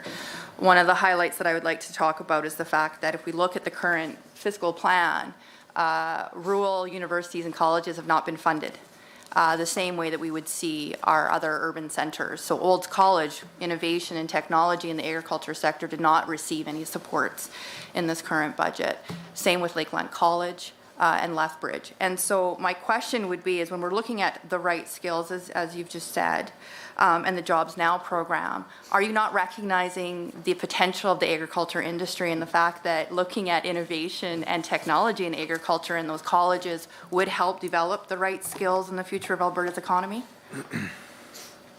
Chair, that's a great question. I have a great affinity for rural Alberta and for the Alberta agriculture industry. There are a number of pieces, I believe, in this budget that are specifically targeted to rural Alberta. Firstly, rural post-secondary institutions can participate in the additional $171 million, and I'll encourage their participation. And we're in the process of identifying, when I say we, the broader we in government, on identifying those occupations where there will be great demand and a lack of capacity. My hope and expectation and deep belief is that some of those will relate to agriculture sciences, because we do have, as the member appropriately points out, a shortage in those disciplines. I do want to add a couple of additional pieces. We are making a $59 million investment into the veterinary medicine faculty at the University of Calgary. Mm-hmm. As I know the member knows, we have a great shortage of large animal veterinarians that's holding back production animal agriculture in this province, a key sector, economic sector. This investment will double effectively the capacity, the enrollment capacity in the faculty, which will be very good news for the province and for agriculture broadly. I have to say this as well. We are investing, I believe, $47 million in charter school, collegiate school, an approach to vocational education. And I had the privilege of joining the Minister of Education down in Acme last week. And you know, we walked into a school that was 70 years old, badly in need of an upgrade. It looked like a school I went to in elementary, and that's old. That's a long time ago. So this school is going to get an upgrade, but more importantly, the community and school board, the teachers and administration got together with business partners. And we're going to be investing in space and technology equipment in that school where students can learn specialized skills in the trades, in areas such as ag tech, manufacturing. And there are employers in that community, employers in the ag tech space, manufacturing space, that are going to cooperate with this school and school division to give these students an unparalleled opportunity to learn skills and to test their aptitude and interest in rural skills development. I have to say this as well, if I may. I was able to tour a greenhouse in that community, and I would encourage every member to tour that greenhouse. It was an example of high-tech agriculture. They have significant plans to expand from 20 acres to 70 acres under roof. It was incredible and a real example of increased economic diversification in the province. Well, thank you, Minister, and I agree with you. I think the economic potential for diversification in agri-foods is something that this government should be taking seriously. I think the very facility that you're discussing actually had to pay for their own infrastructure to be able to build in that area. And this has been something that I have brought up to other ministers in relation to what kind of capital investments this government is choosing to fund and not fund. when it comes to supporting that infrastructure development to attract that investment.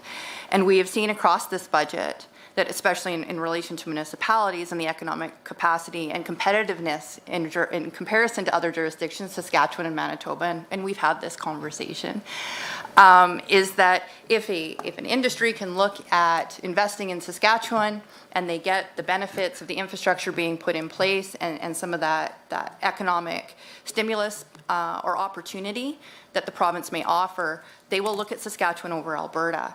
And I haven't seen a shift by this government to encourage that investment in the diversification of the agriculture industry. Veterinary services, it's a problem internationally and nationally, and I appreciate that 3 years from now we're going to have an opportunity for vets in Alberta. We have a gap between now and in that 3-year span though.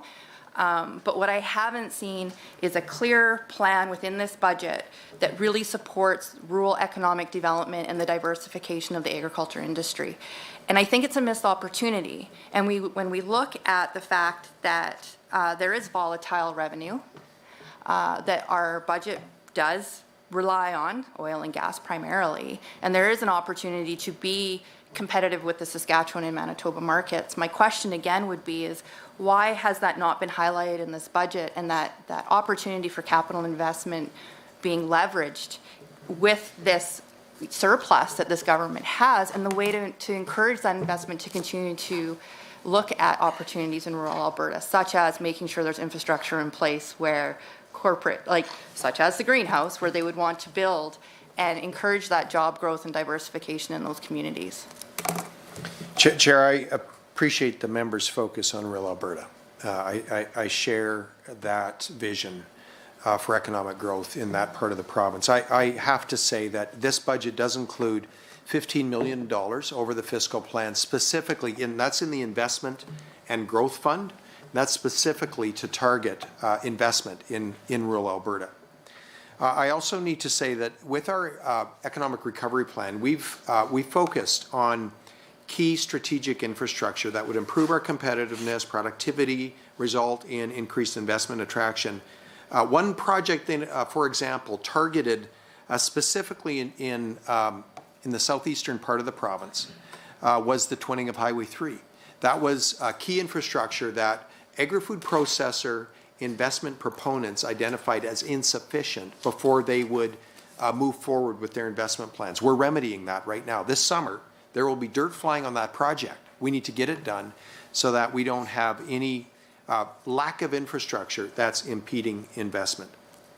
This sector strategy is ongoing. We're constantly evaluating our competitiveness. There are many factors at play when investment proponents choose to deploy capital. One of those is broadband. Right now, we've committed to invest $390 million in our broadband strategy for rural Alberta. That will matter. That will leverage another approximately $600 million from the federal government and industry. We believe that will largely achieve adequate, modern digital connectivity for folks in rural Alberta, and that will truly matter. Oh, well, thank you, Minister. Okay, so I appreciate your comments. I think that my concern is around the sector strategy and how it's being funded. I've heard from stakeholders that the $15 million for the rural investment attraction is actually not enough, and it's small in comparison to other jurisdictions. And again, the question is why is the industry being ignored within this budget?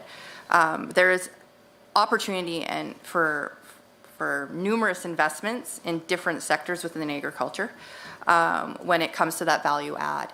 And to be clear, when we look at this budget, even the throne speech, there was minimal conversations when it comes to agriculture. It seems to be a forgotten industry with this government, maybe taken for granted a little bit, I would say, in the relation to the agri-food and the potential of diversifying the economy. We can go back to grains and crops and our ranchers and our beef production, and those are amazing things within the Alberta economy, and I'm not minimizing that. But we're also hearing that there's a ton of more potential. And so my question would be is when we're hearing that there's a lack of opportunity to be able to leverage the investment. $5 million would be a prime example where there seems to be a threshold in Alberta for private investment to be able to hit that threshold to build these projects for local Alberta companies. You can bring in big investment. We've seen it across the country. Cavendish would be an example. Those are great industries that could be in rural Alberta, but we want capital investment from within the province investing in those projects. So what is the government doing to try to leverage that local capital to encourage local Albertans to diversify and invest in Alberta? Chair, we're working to create the most competitive business environment possible. Unfortunately, we'll have to carry on after, and seeing that there's no independent member present, we will move directly on to Government Caucus. So go ahead, Ms. Lovely. Thank you so much, Mr. Chair. Minister, I am so excited to have this opportunity to personally and publicly thank you so much for awarding the University of Calgary extra money so that they can increase the number of veterinary seats that we have in the province of Alberta. You and I know very well that I made a motion 524, be it resolved that the Legislative Assembly urge the government to recognize the important work of rural veterinarians and explore ways to increase the number of veterinarians serving rural communities. And you gave a large amount of money, and that's because we are short, and at that time I tabled it, 864 veterinary vacancies across Alberta. That's 17%.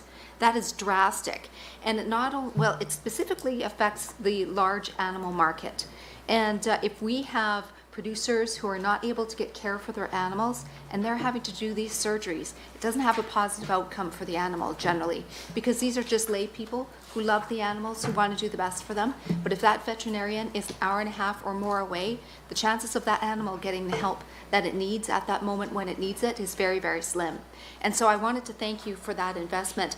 And it happened so quickly. So I just wanted to check in with you and have you address that and talk with us for a moment about that. Sure, I'm happy to. And Chair, through you, I have to say that the members' advocacy in that motion was effective and instrumental. I mean, there was significant advocacy across the province by a number of members around expanding capacity, but I will say that motion carried weight. So again, as we've worked to understand what features are limiting our economic growth, what features or lack of capacity are going to limit economic growth in key strategic sectors where we have natural competitive advantages. The shortage and lack of capacity with large animal veterinarians specifically was an issue. And it was this issue raised by a number of members through this motion and through conversations with industry that prompted the investment announcement in this budget. And it is, I believe, essential if we're going to see our agriculture sector, particularly again our food animal production agriculture sector, reach its capacity, we need adequate capacity in large animal veterinarians across the province. I also wanted to tell you and share with you that I have had so many people reach out to me, people who work as veterinarians, students who are interested in becoming veterinarians, and the dean. I've heard from so many people, and all thank you. So we're really grateful that you've made the investment, that the Alberta government has made this investment in rural Alberta. So thank you very much. Here. So the other question I have for you is, I have a number of teachers who live in my community. My mother was a teacher. I have a sister who's a teacher. I have tremendous respect for the work that teachers do, as we all do. It's not an easy profession. So they're concerned, and I know that we have the contact here for AIMCO. They're concerned about the investment that they have, and I know it's something that we've addressed in the past, but if we could talk about that for a few minutes as well. Sure. Well, I'll call Paul back up to talk a little bit more about perhaps what AIMCO sees as opportunities in the future, because investment opportunities will ultimately translate into returns for the ATRF and for other pension funds. But again, I will reiterate, I was very pleased when AIMCO ultimately successfully negotiated an IMA, investment management agreement, with the ATRF. I've been very pleased to see the assets transfer over, as well as some very good capacity that was housed at ATRF, again, moved to AIMCO, because there is real advantages. In fact, as we've heard from our AIMCO representative today, one of the key advantages from a cost standpoint is moving adequate, sufficient, competent capacity in-house, and thereby not being subject to exorbitant high fees. Maybe I shouldn't say exorbitant fees, high fees, but fees that are variable as well, depending on returns, and fees that can get very, very costly when returns are significant. So I would ask Paul if you'd be interested in making any additional comments with respect to what you see as opportunities out there in capital markets. Okay, maybe I can make a few comments. I'll be brief. As the Minister mentioned, AIMCO has signed an IMA with the ATRF late last year. So obviously, as being a significant client, we work very collaboratively with the Alberta Teachers Fund on the investment profile, investment mix, suiting their needs. So we have a number of products that we've developed, and we work in high consultation with all of our clients in developing those products. Again, it all comes down to really ensuring that we have the right products in place to satisfy the needs of the Teachers Retirement Fund. So they would decide, obviously, the asset mix, where they want to invest the money based on various asset classes. Then our role is to obviously maximize those risk-adjusted returns based on their strategy. And we would do that, obviously, working with our own investment management staff, as I mentioned, but also with external investment managers that have come over with the asset transition from ATRF into AIMCO at the end of last year. So I would say, and just in sum, that is a highly collaborative process on where they, ATRF's decision on the asset mix for their organization, and we would work very closely with them in maximizing the returns. Thank you so much for the answer. I appreciate it. You're welcome. There's one more thing that I wanted to talk to you about. I've had several constituents who have a keen interest in the Heritage Savings Trust Fund. And when you announced that we have a balanced budget, and now you talked earlier today about investing in the Heritage Trust Fund, I see a big piggy bank, and I see you dropping bills into it. And I think that'll be a very happy day for Albertans, because they care about the future, they care about the next generation, and they want to make sure, like me, which is why I actually ran to be in politics, I want an Alberta that's going to be as good, if not better, than what I received during my lifetime here. And so can you talk about that a little bit more? Sure, I would be really happy to.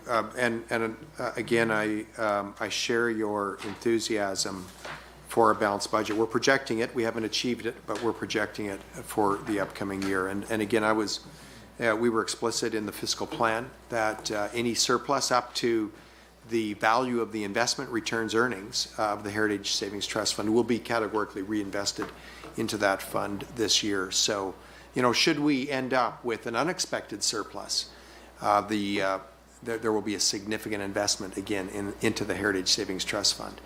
And we've had very, very good returns. I believe I mentioned earlier our returns for the first 3 quarters of the fiscal year, or AIMCO's returns for the Heritage Savings Trust Fund were 14.5%. So again, very, very significant returns, well ahead, significantly higher than the benchmark.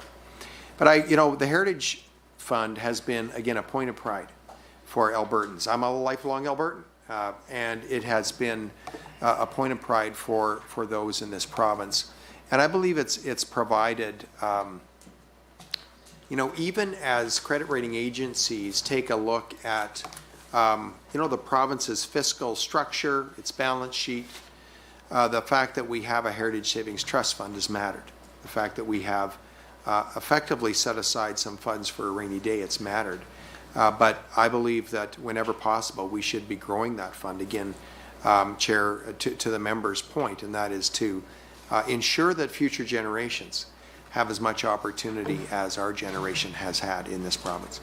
Thank you, Minister. So I do have some prepared questions as well. Corporate tax revenues are expected to increase to its highest level since 2015 in 24-25. How is that possible that revenues are going up despite the rate going down?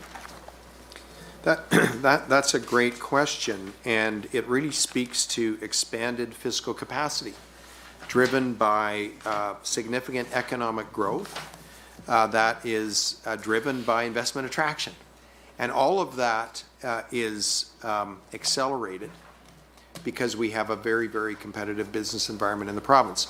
We worked hard at that from the first day we took office. We initiated the job creation tax cut, accelerated that initiative in June of 2020 as a kind of a key plank in our economic recovery plan.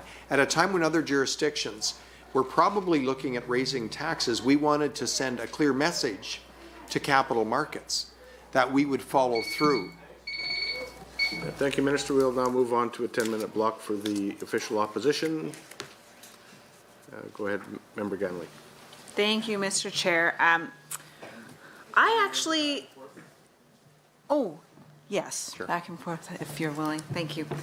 I actually just had a question about revenue coming in, and I think it would be under other revenue, which is rather a large bucket.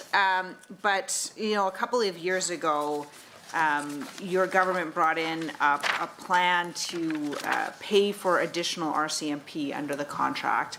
And that plan involves sort of having municipalities pay for it. So essentially the money comes in from the municipalities and it goes back out under the RCMP contract policing.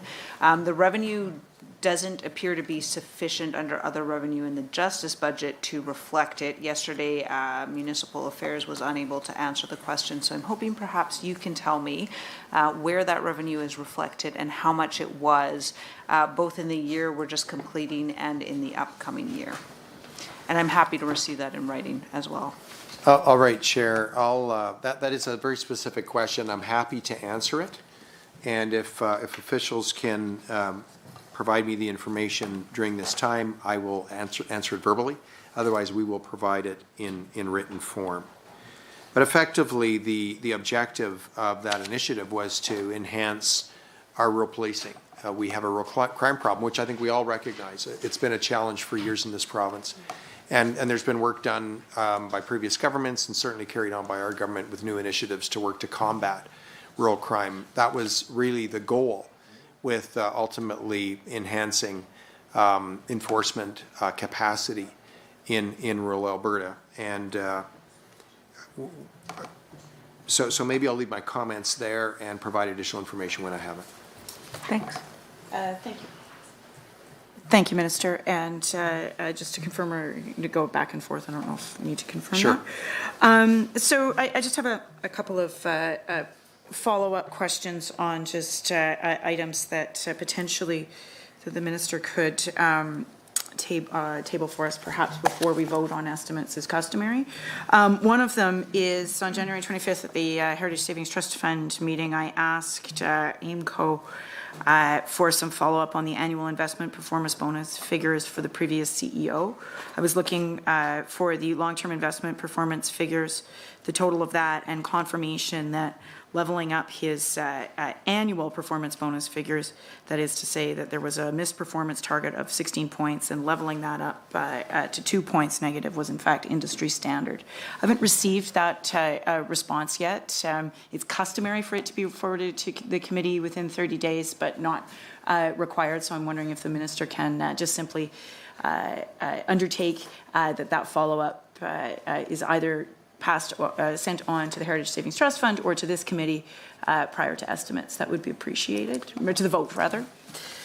Yeah, I'll confirm, Chair, that any publicly available appropriate data will be forwarded as per the member's request. Thanks. There's been some talk that there'll be a repeal of RABCA, and I'm wondering if there's a cost analysis of that the Minister could, for the management pay freeze, policy, and I'm wondering if the Minister would like to share with this committee before estimates what the projected cost of that policy change will be. And then I have one other question right now about inflation proofing. I've been taking a look at some of the line items and some grants and other programs of the government of Alberta are more sensitive to inflation than others. And one of them is our grants to municipalities for policing. I'm thinking here of Lethbridge, Medicine Hat, Edmonton, Calgary. And so there's obviously some collective agreement obligations that happen there with law enforcement, but also just even going down to very simple things such as filling their cars with gas. They're not going to a magic gas station. They are paying increased costs, just as the rest of us are. And so at 3.2 CPI for 21 and expecting a 3.2 to continue for 2022, those are significant compound cost increases. But then when we look at some of these grants, for example, so we have the policing assistance to municipalities and JSG. It's in 2020, 89 million, 2021, 89 million, estimate for 22, 89 million. So at a time when it's not just rural crime, Minister, that the communities are grappling with, as a downtown Lethbridge resident, I would not like to see the choice be between reduction in service or increase in property tax, but really filling that inflation gap. There's only really two options for municipalities here and for police services. There are no unicorns in a budget. So how is that inflation gap being filled, if not by property tax increases or reduction in service? Because I can reliably report to this minister that I am not interested in reduction of service as a downtown Lethbridge resident, but these police services are not getting an inflation adjustment, and that is going to be the logical outcome of this policy. All right, Chair, there's quite a bit to unpack there, a series of questions. First, I want to respond to the perhaps assertion question whether we're looking at RABCA, and I can say, yeah, we're taking a look at policy options there to understand if there's perhaps a more surgical approach, an approach that might provide additional flexibility, appropriate flexibility to our agencies, boards, and commissions, perhaps including our post-secondary institutions. And I'm hopeful that we can find perhaps a modified model. With respect to the wage freeze for agencies, boards, and commissions, that wage freeze is still in effect, although we have provided the ability for ABCs to apply for exceptions in certain circumstances. But the wage freeze is still in effect at this point in time for ABCs. Decisions are pending very soon. We did lift the wage freeze for the Alberta Public Service, and the cost implications are in fact embedded in this budget.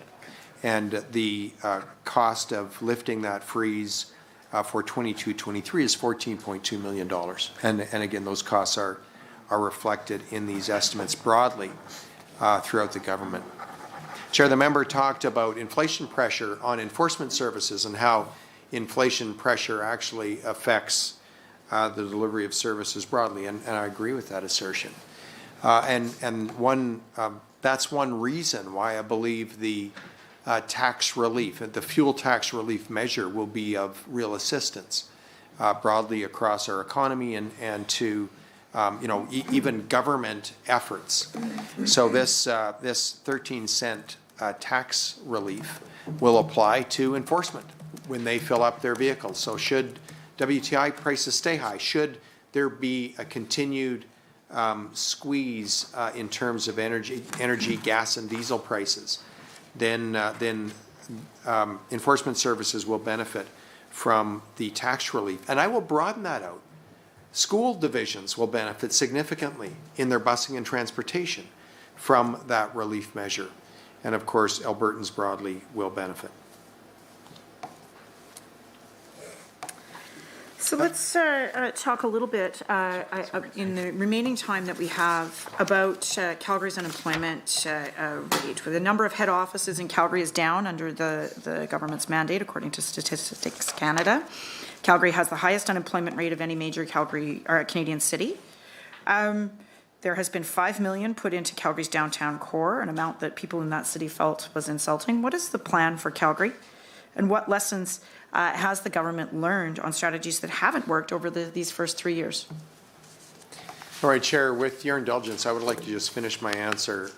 That's a no fault to the member of the previous question. I did want to add that we've increased Justice's budget by $99 million this year, largely for the RCMP agreement, which is pushing up costs, and for the costs of sheriff's, correctional services, and court and justice services, which needed an increase in capacity. So we have basically added $100 million to their budget, and that was necessary, in my view.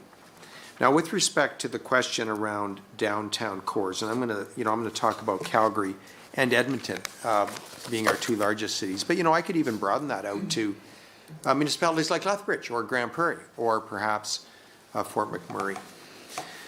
With respect to our effort for the downtown revitalization, firstly, the $5 million investment announced in this budget is a direct response to Mayor Sohi, who asked for $5 million for downtown revitalization. Thank you very much, Minister. We can carry on with that later. Now to the independent member, Mr. Lowen. Would you like to go back and forth with the Minister? Yeah, if possible, please. Okay, go ahead. You have 10 minutes, sir. Okay, thank you very much. I'd like to ask about the de-indexing again. I guess, is there, there's a $2 billion increase in personal taxes under revenue on page 115.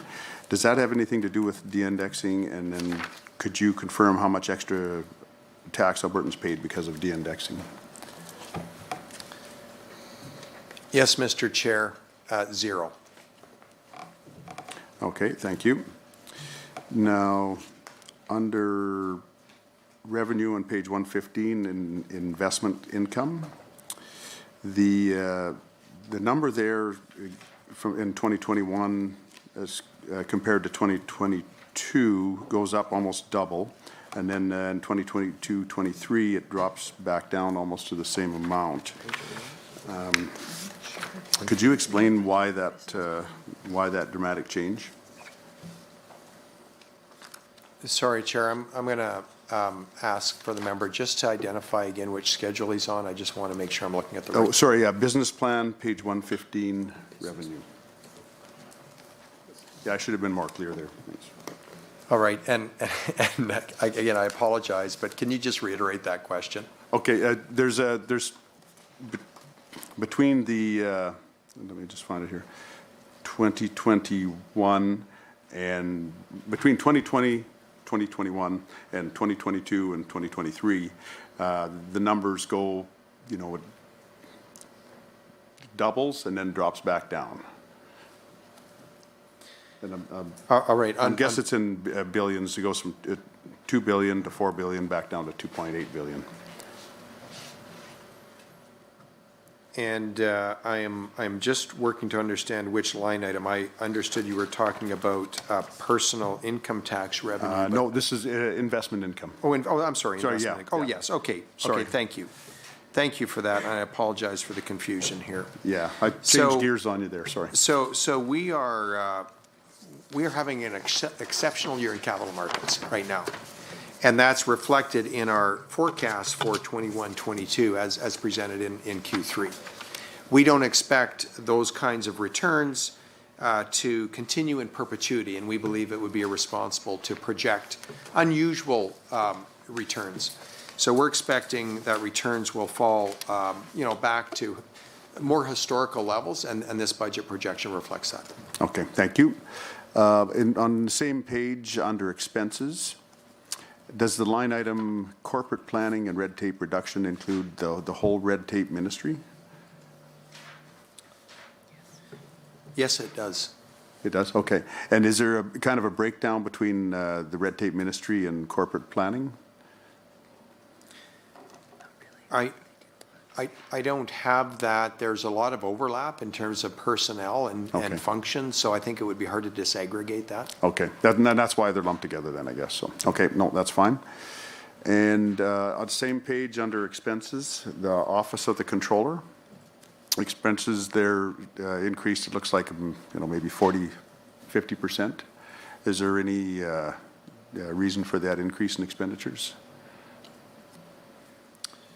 All right, I'm not seeing that kind of an increase. What we're seeing in budget 21-22 under the Office of the Controller, we were projecting a spend of 7.4 million, 7.428, and in our 22-23 estimate, we're projecting a spend of 7.456. So a very marginal increase, about a $28,000 increase from one budget year to the next. Yeah, I guess I was looking at the actual of 5 and the estimate at 7. So you're right, the budget 21-22, but the actual from 2021 to the estimate 22-23. So you're really asking why did we come in well under budget for our current fiscal year based on our Q3 projections? No, I'm asking why there's such an increase from 2020 to 2021 to the estimate of 2022, 2023. I see. So it's basically over a 2-year period. Yes. Okay, all right. So there has been a material increase there. I would ask perhaps any of my officials to identify that. Of course, that's over a 2-year span. Yeah, absolutely. Yeah, And, I see the number in between is about halfway in between, but it does seem to be a pretty steady progression there. So I would, what I would suggest is that we'll provide you a written response for that increase. There's a couple of things that I can definitively say is we have a new collective bargaining agreement with the Alberta Public Service, and so we have built in any changes in that collective bargaining agreement. For 22-23, it is not particularly significant, and the reason for that is it is only in the last quarter of the fiscal year 22-23 where the new collective bargaining agreement would result in increases. But I do have some additional information. There were significant vacancies in that office in 2021 as well as 21-22. And those vacancies effectively, well, they're unfilled positions, legitimate positions, but unfilled positions. This budget would anticipate filling those positions in the upcoming year. Okay, thank you. And then similarly under the tax and revenue management, there's a similar jump of about 50% between, within that two-year time period.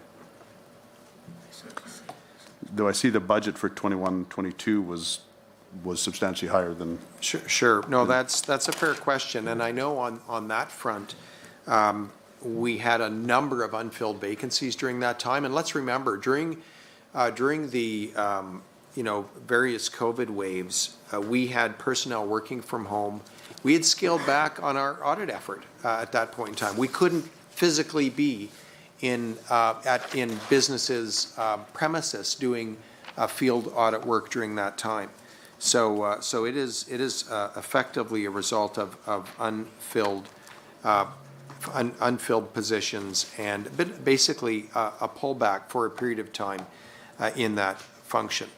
We have really as well been consolidating, or we've been consolidating the revenue collection process at TRM from around government. So all of that combined reflects the fact that we were well below what we're projecting for the upcoming year.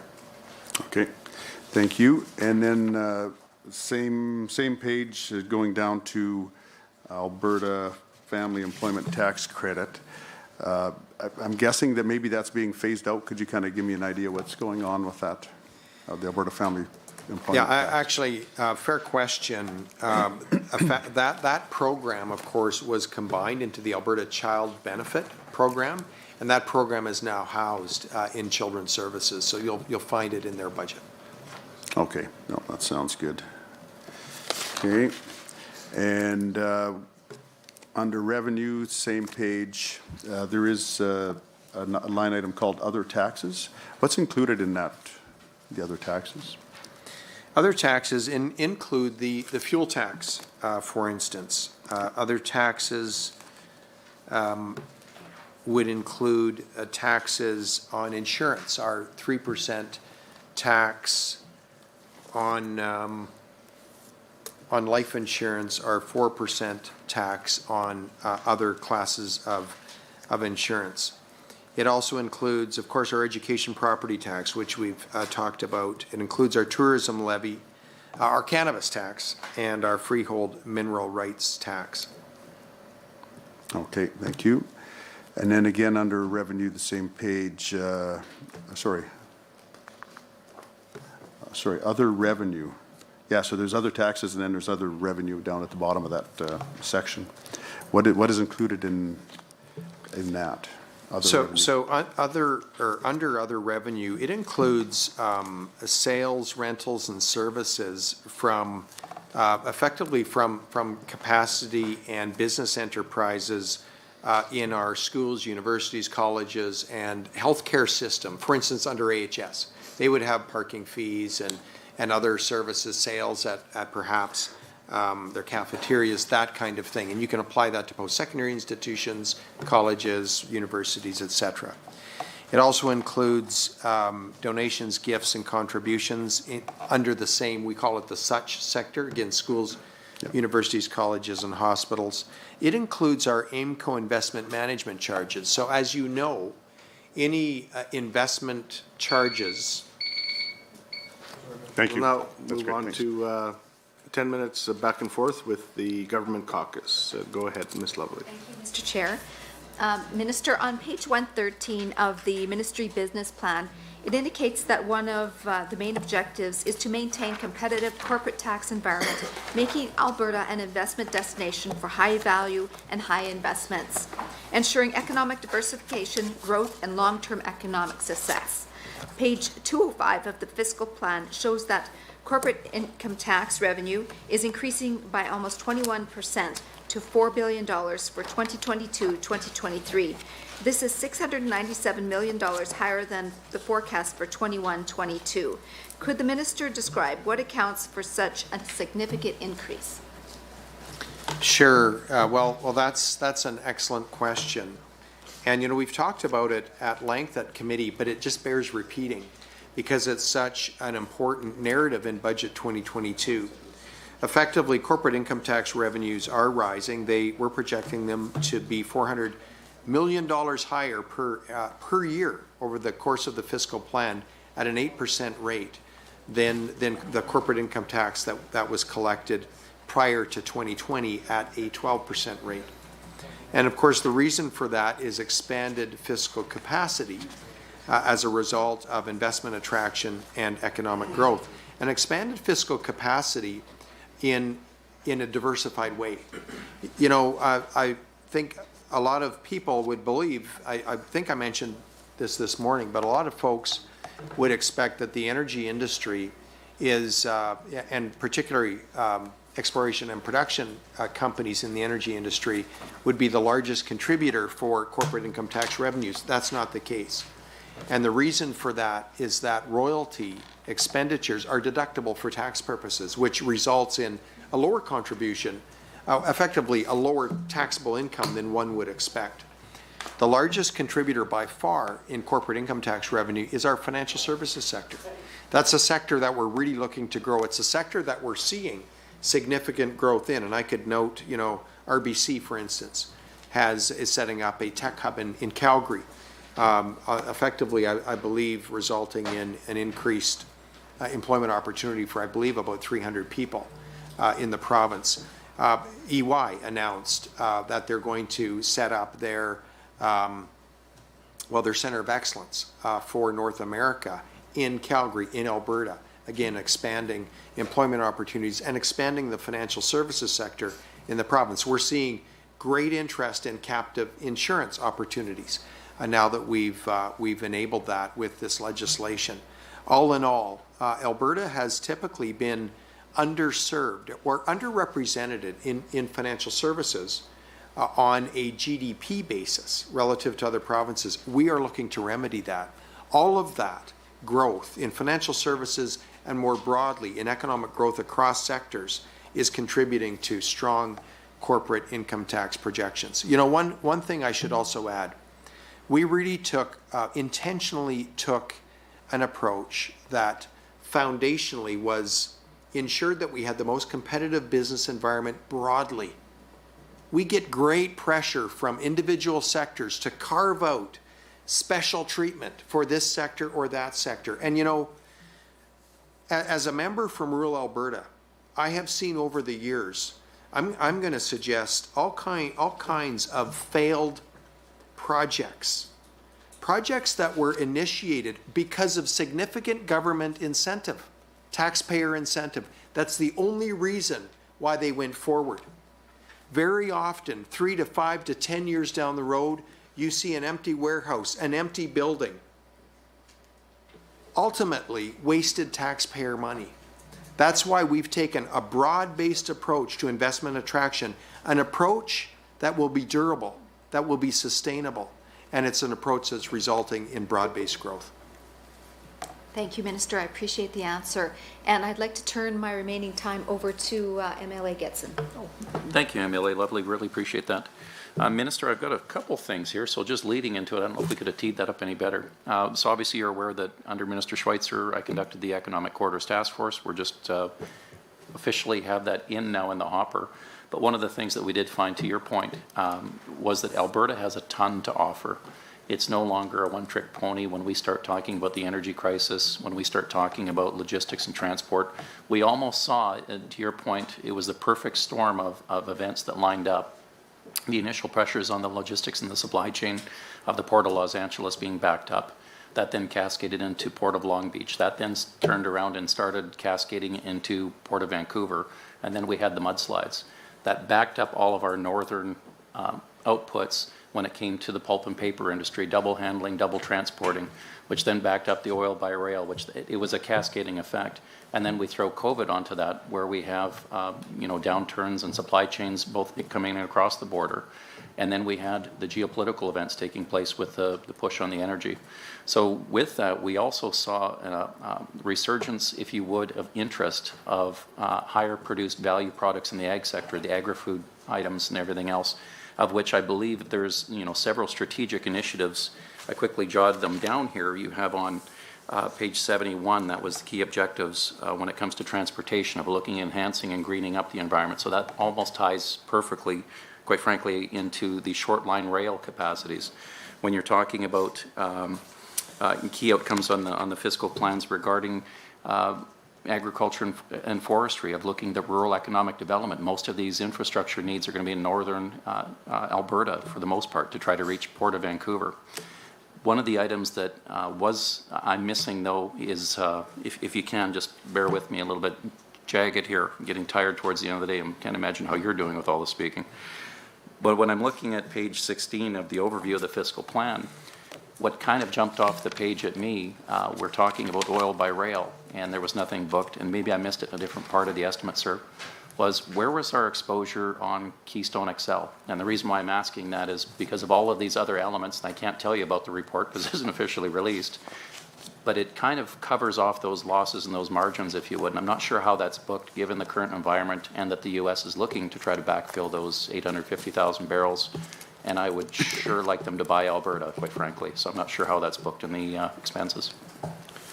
Sure. The financial impact on KXL was dealt with in the previous fiscal year.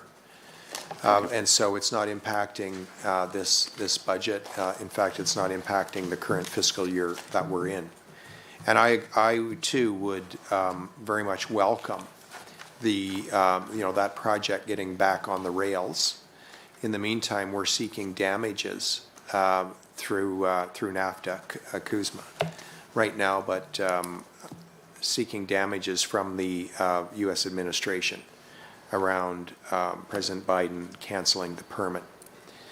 But I would, again, I'm encouraged with the work at Chair that is going on around corridors, economic corridors.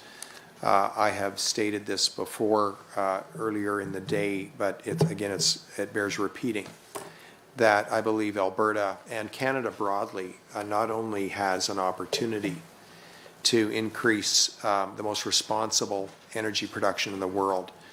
We have an opportunity, but I would suggest now a responsibility to do that. I've been discouraged that we only have one major LNG project that's really being built. We should have 5 or more. When you consider the type of resources we have all the ingredients for a world-class LNG export industry in this country. And in my conversations with my provincial counterparts and with my federal counterpart, I continue to make the point that we have to once again become a nation with vision. We have to once again become a nation that can complete a big visionary project to the benefit of Albertans and Canadians broadly. And again, we have a great opportunity here. And if I can add on that too, Minister, the other thing through the study when we were working with our other jurisdictions, the territories, Yukon and Northwest Territories and specifics, there was a lot of synergies when it came to cobalt and nickel. And it was interesting looking at the heartland, the industrial heartland, of where we're importing cobalt and nickel literally from Cuba right now, and we can't sell into our largest trading partner to the U.S. market. So there was tons of efficiencies there. The First Nations were on board with looking at these pathways. It has all the right economic elements, and Minister, it will light up the scoreboard when it comes to GDP when we start looking at the Northwest Canada region. Very encouraged with that. Also, the Canada Infrastructure Bank, it also hit on their high points too, sir. So it might be one of those keys going forward. So I appreciate your foresight in that, and I'm hoping there's a few shekels left in the jar to advance this work and to make sure that we can formalize some of these corridors. Thank you, member, and we will now move on to 10-minute back and forth, I'm assuming, with the official opposition. Go ahead. Thank you, Mr. Chair. Thank you to the Minister for agreeing to go back and forth. Yeah, okay, great, thank you. So just back to Calgary, I just heard the Minister say that this downtown strategy of $5 million was what the Edmonton mayor asked for, and so therefore should have been sufficient for Calgary, but it is not, in fact, what the City of Calgary asked for, nor to what the Chamber of Commerce indicated would have been sufficient. And in fact, the announcement landed like a bit of a lead balloon in Calgary. So will the minister revise this commitment, given that his downtown Calgary strategy landed like a complete dud at the Chamber of Commerce speech, now that we are rewriting the budget? Are we going to revise that commitment given how unpopular it was? Chair, for the record, there's no budget rewrite here whatsoever. And I just want to make that very clear. And I also want to suggest that while we did make this investment announcement for both the downtown cores of Edmonton and Calgary, what we're doing more broadly on the skills and talent front, what we're doing more broadly to position this province for disproportionate investment attraction, economic growth, and diversification will be key and critical to filling up and alleviating some of the challenges in our downtown cores of Calgary and Edmonton. You know, right now the tech sector is booming in Calgary. The tech sector is beginning to take a very substantial amount of core commercial space in downtown Calgary. When I talk to folks in that sector, there's one common denominator that's holding back growth. It's not capital, it's not office space, commercial space. We have great advantage right now in Alberta around a very affordable, world-class commercial space. You know what's holding them back? Talent and skills.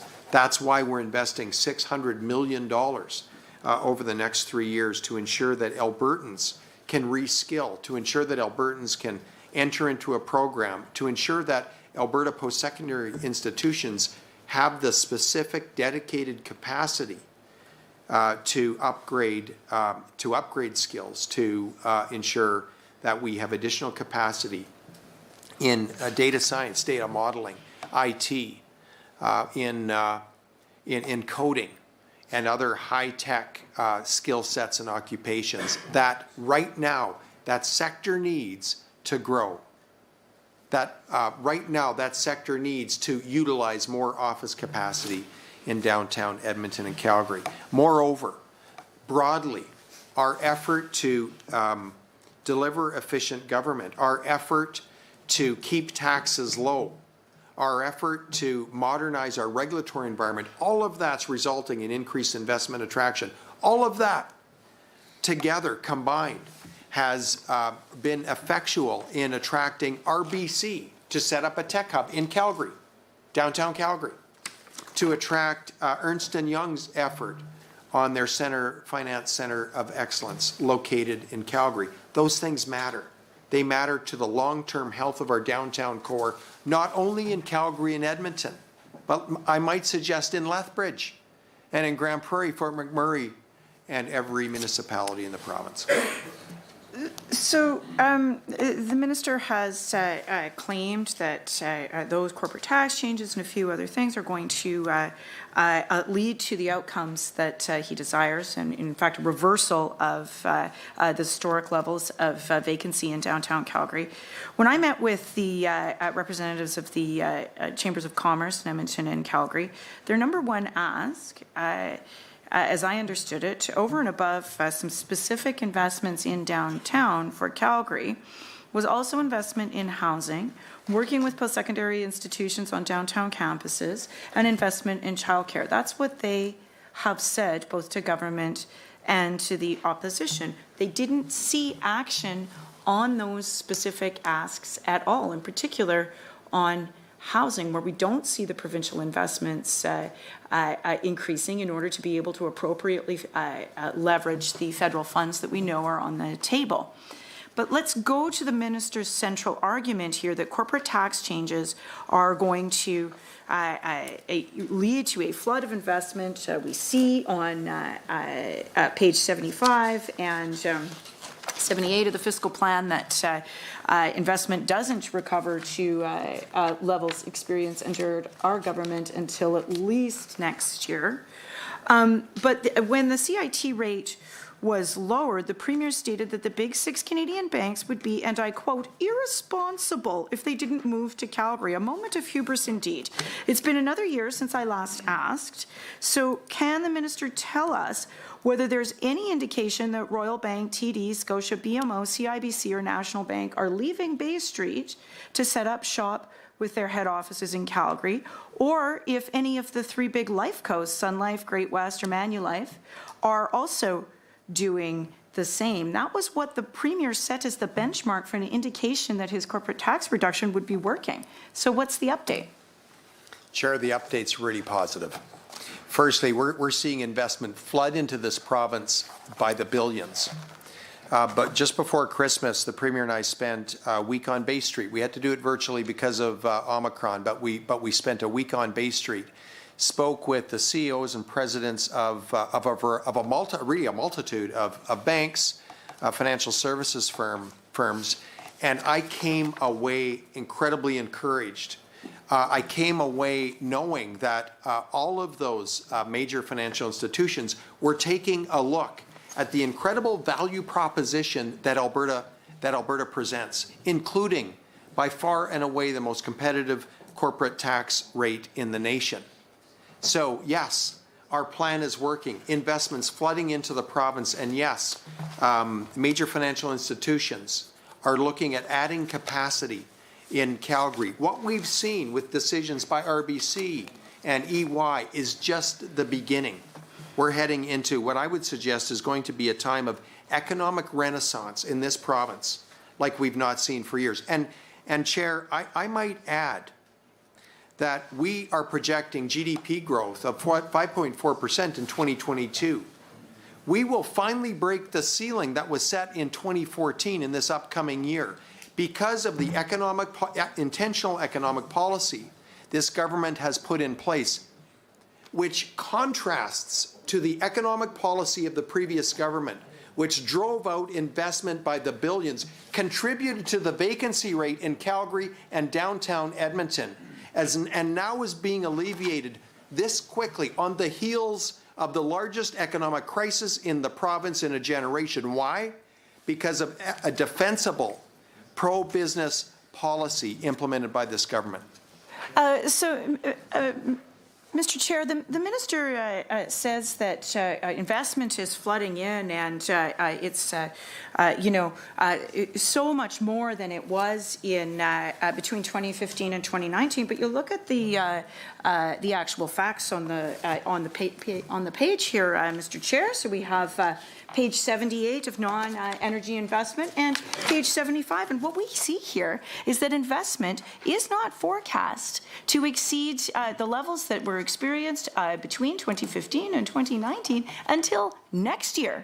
So this is not investment flooding in at all. This is a government that has presided over relatively low levels of investment in both energy and non-energy investment areas, and will maybe in a forecast period of next year maybe exceed those levels that we saw previously, with a forecasted unemployment of 100,000 fewer people working than they had that they had originally forecast. So this is not at all borne out, the minister's statements, by the facts on the page in front of us, showing once again that I don't know if the minister actually stands behind this budget, either in his expenditures with respect to the rebates for people and the cost of living rebates, or in his own forecasts. I don't know how the minister can, in fact, justify to Albertans that investment is pouring in when it is demonstrably not. It is coming in, but it is not pouring in any way that is that much different. But what is happening here is we see corporate profits up 31%. On page 81 of the fiscal plan, we do have that. And despite that, and relative to 2018, we have $800 million less in corporate tax Unfortunately, revenue. we won't be able to hear that answer, but I know it's getting late, but I challenged the government caucus to set up T-balls like were just set up for the minister, and look forward to the answers.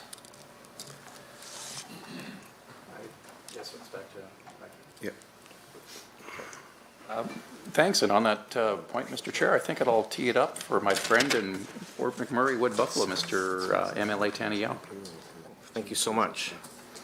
Thank you again, Minister. I'm wondering if you'd be able to answer some questions on Alberta Treasury Branch. If we look at page 220 of estimates, under loans and advances, for ATB Financial, my apologies if someone else asked this question before, but I didn't quite hear this. 2020 to 21, the actual is 1.4 billion, I think, in loans, and it's gone up for the 22-23 estimate is at 2.2 billion. And I'm just wondering if you can, it looks like an increase of about 800 million. I'm just wondering if you could just clarify those numbers for us and quantify the reasoning, please.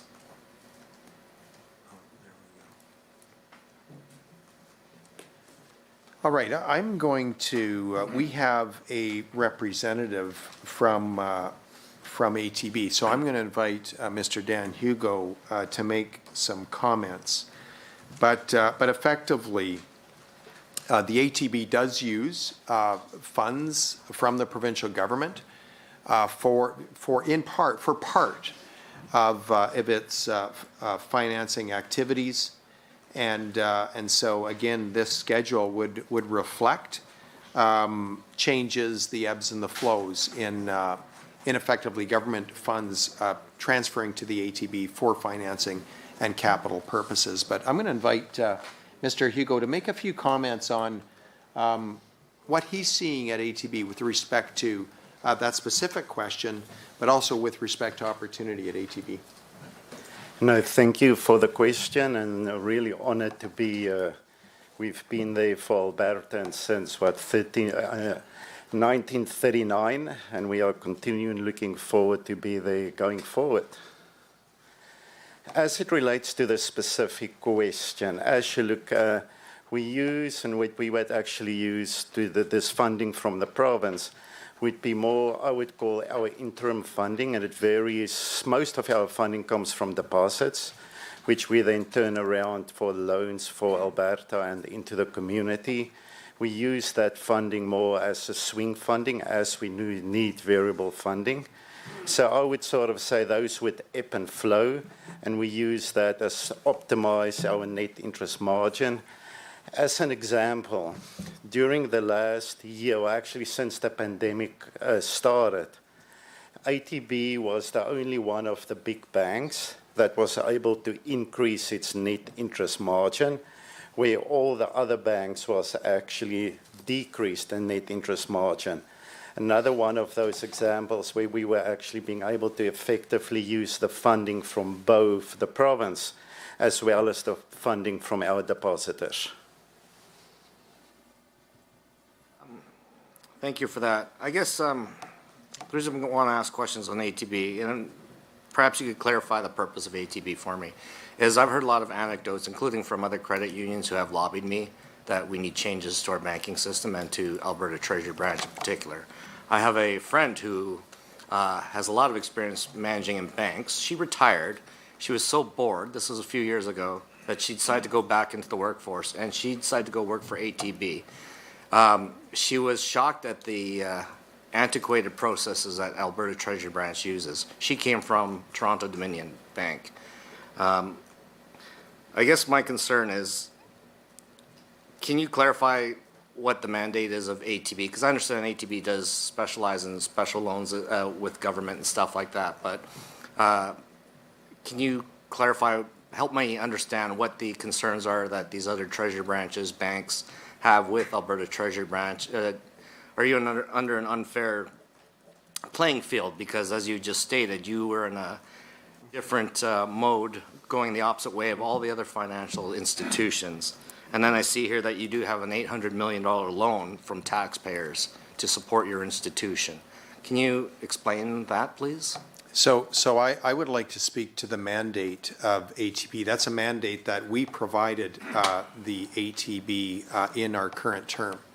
And the very clear singular mandate is for the ATB to maximize risk-adjusted returns relative and to be at least comparable or better than similar financial institutions. That is their mandate.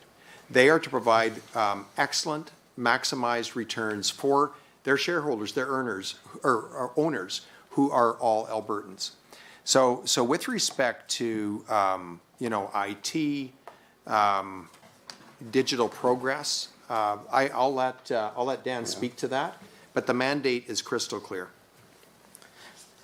And I'll also clarify that the results that we obtained was not through some handouts. It was through actually really good market practices. All our pricing is at market rates. So I would actually push back against that comment. As with all banks, and especially I think we make continuous progress. We've actually made some significant investment in our technology. And going forward, and even where we are, I'm really proud for the level of service, what we provide at ATB, as well as the service and the vision that we have as we move along our strategic plan, and reiterated what the Minister just said.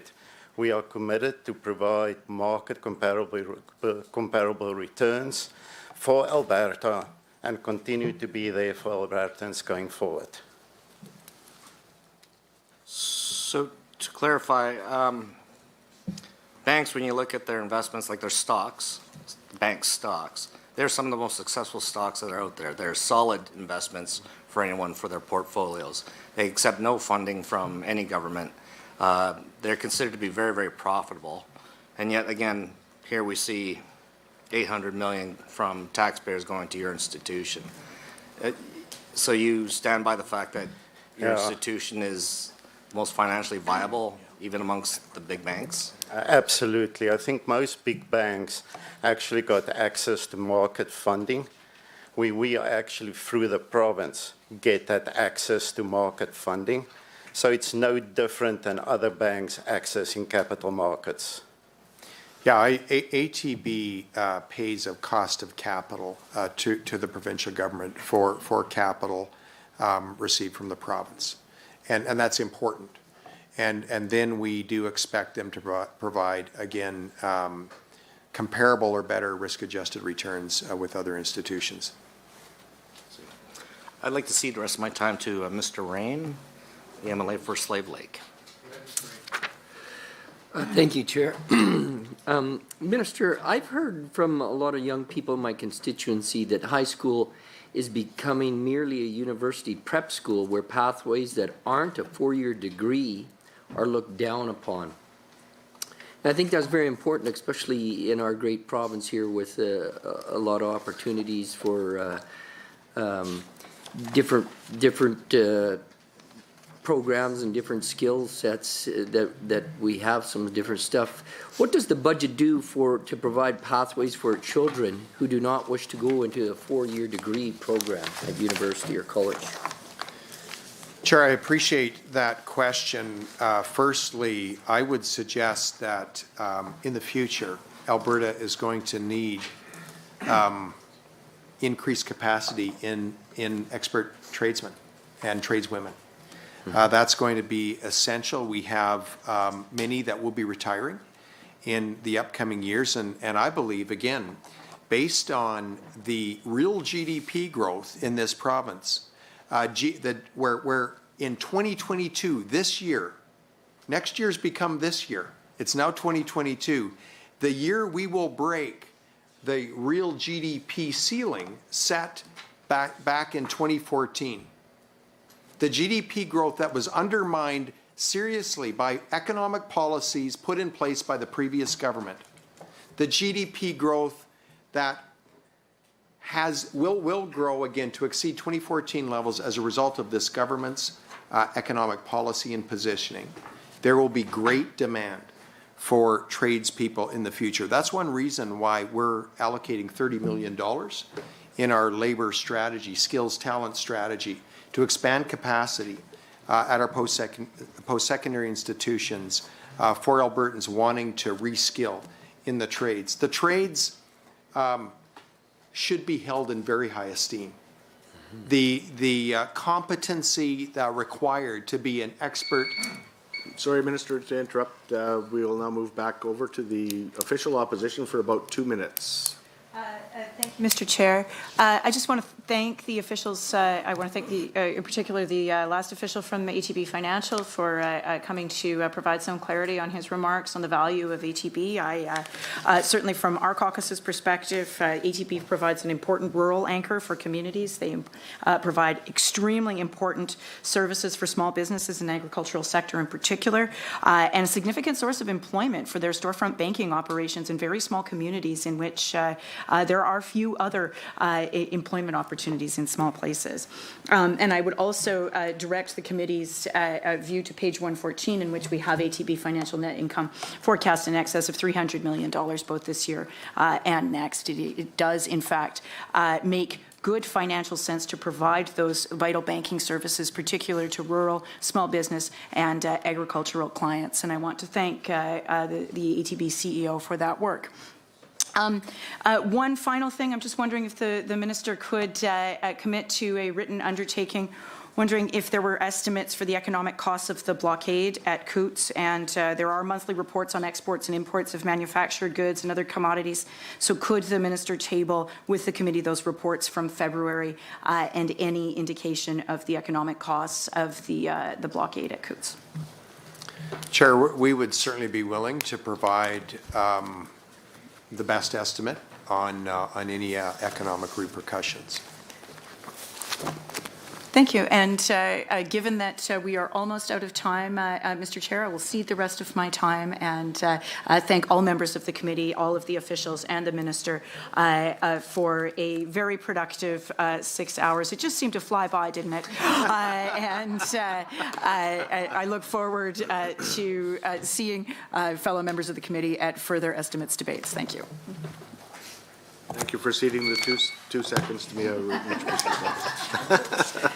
All right, I apologize for the interruption, but I must advise the committee that the time allotted for consideration of the ministry's estimates has concluded. I would like to remind committee members that we are scheduled to meet next on Monday, March 14th, 2022 at 7 p.m. to consider the estimates of the Ministry of Agriculture, Forestry, and Rural Economic Development. Thank you, everyone. This meeting is adjourned.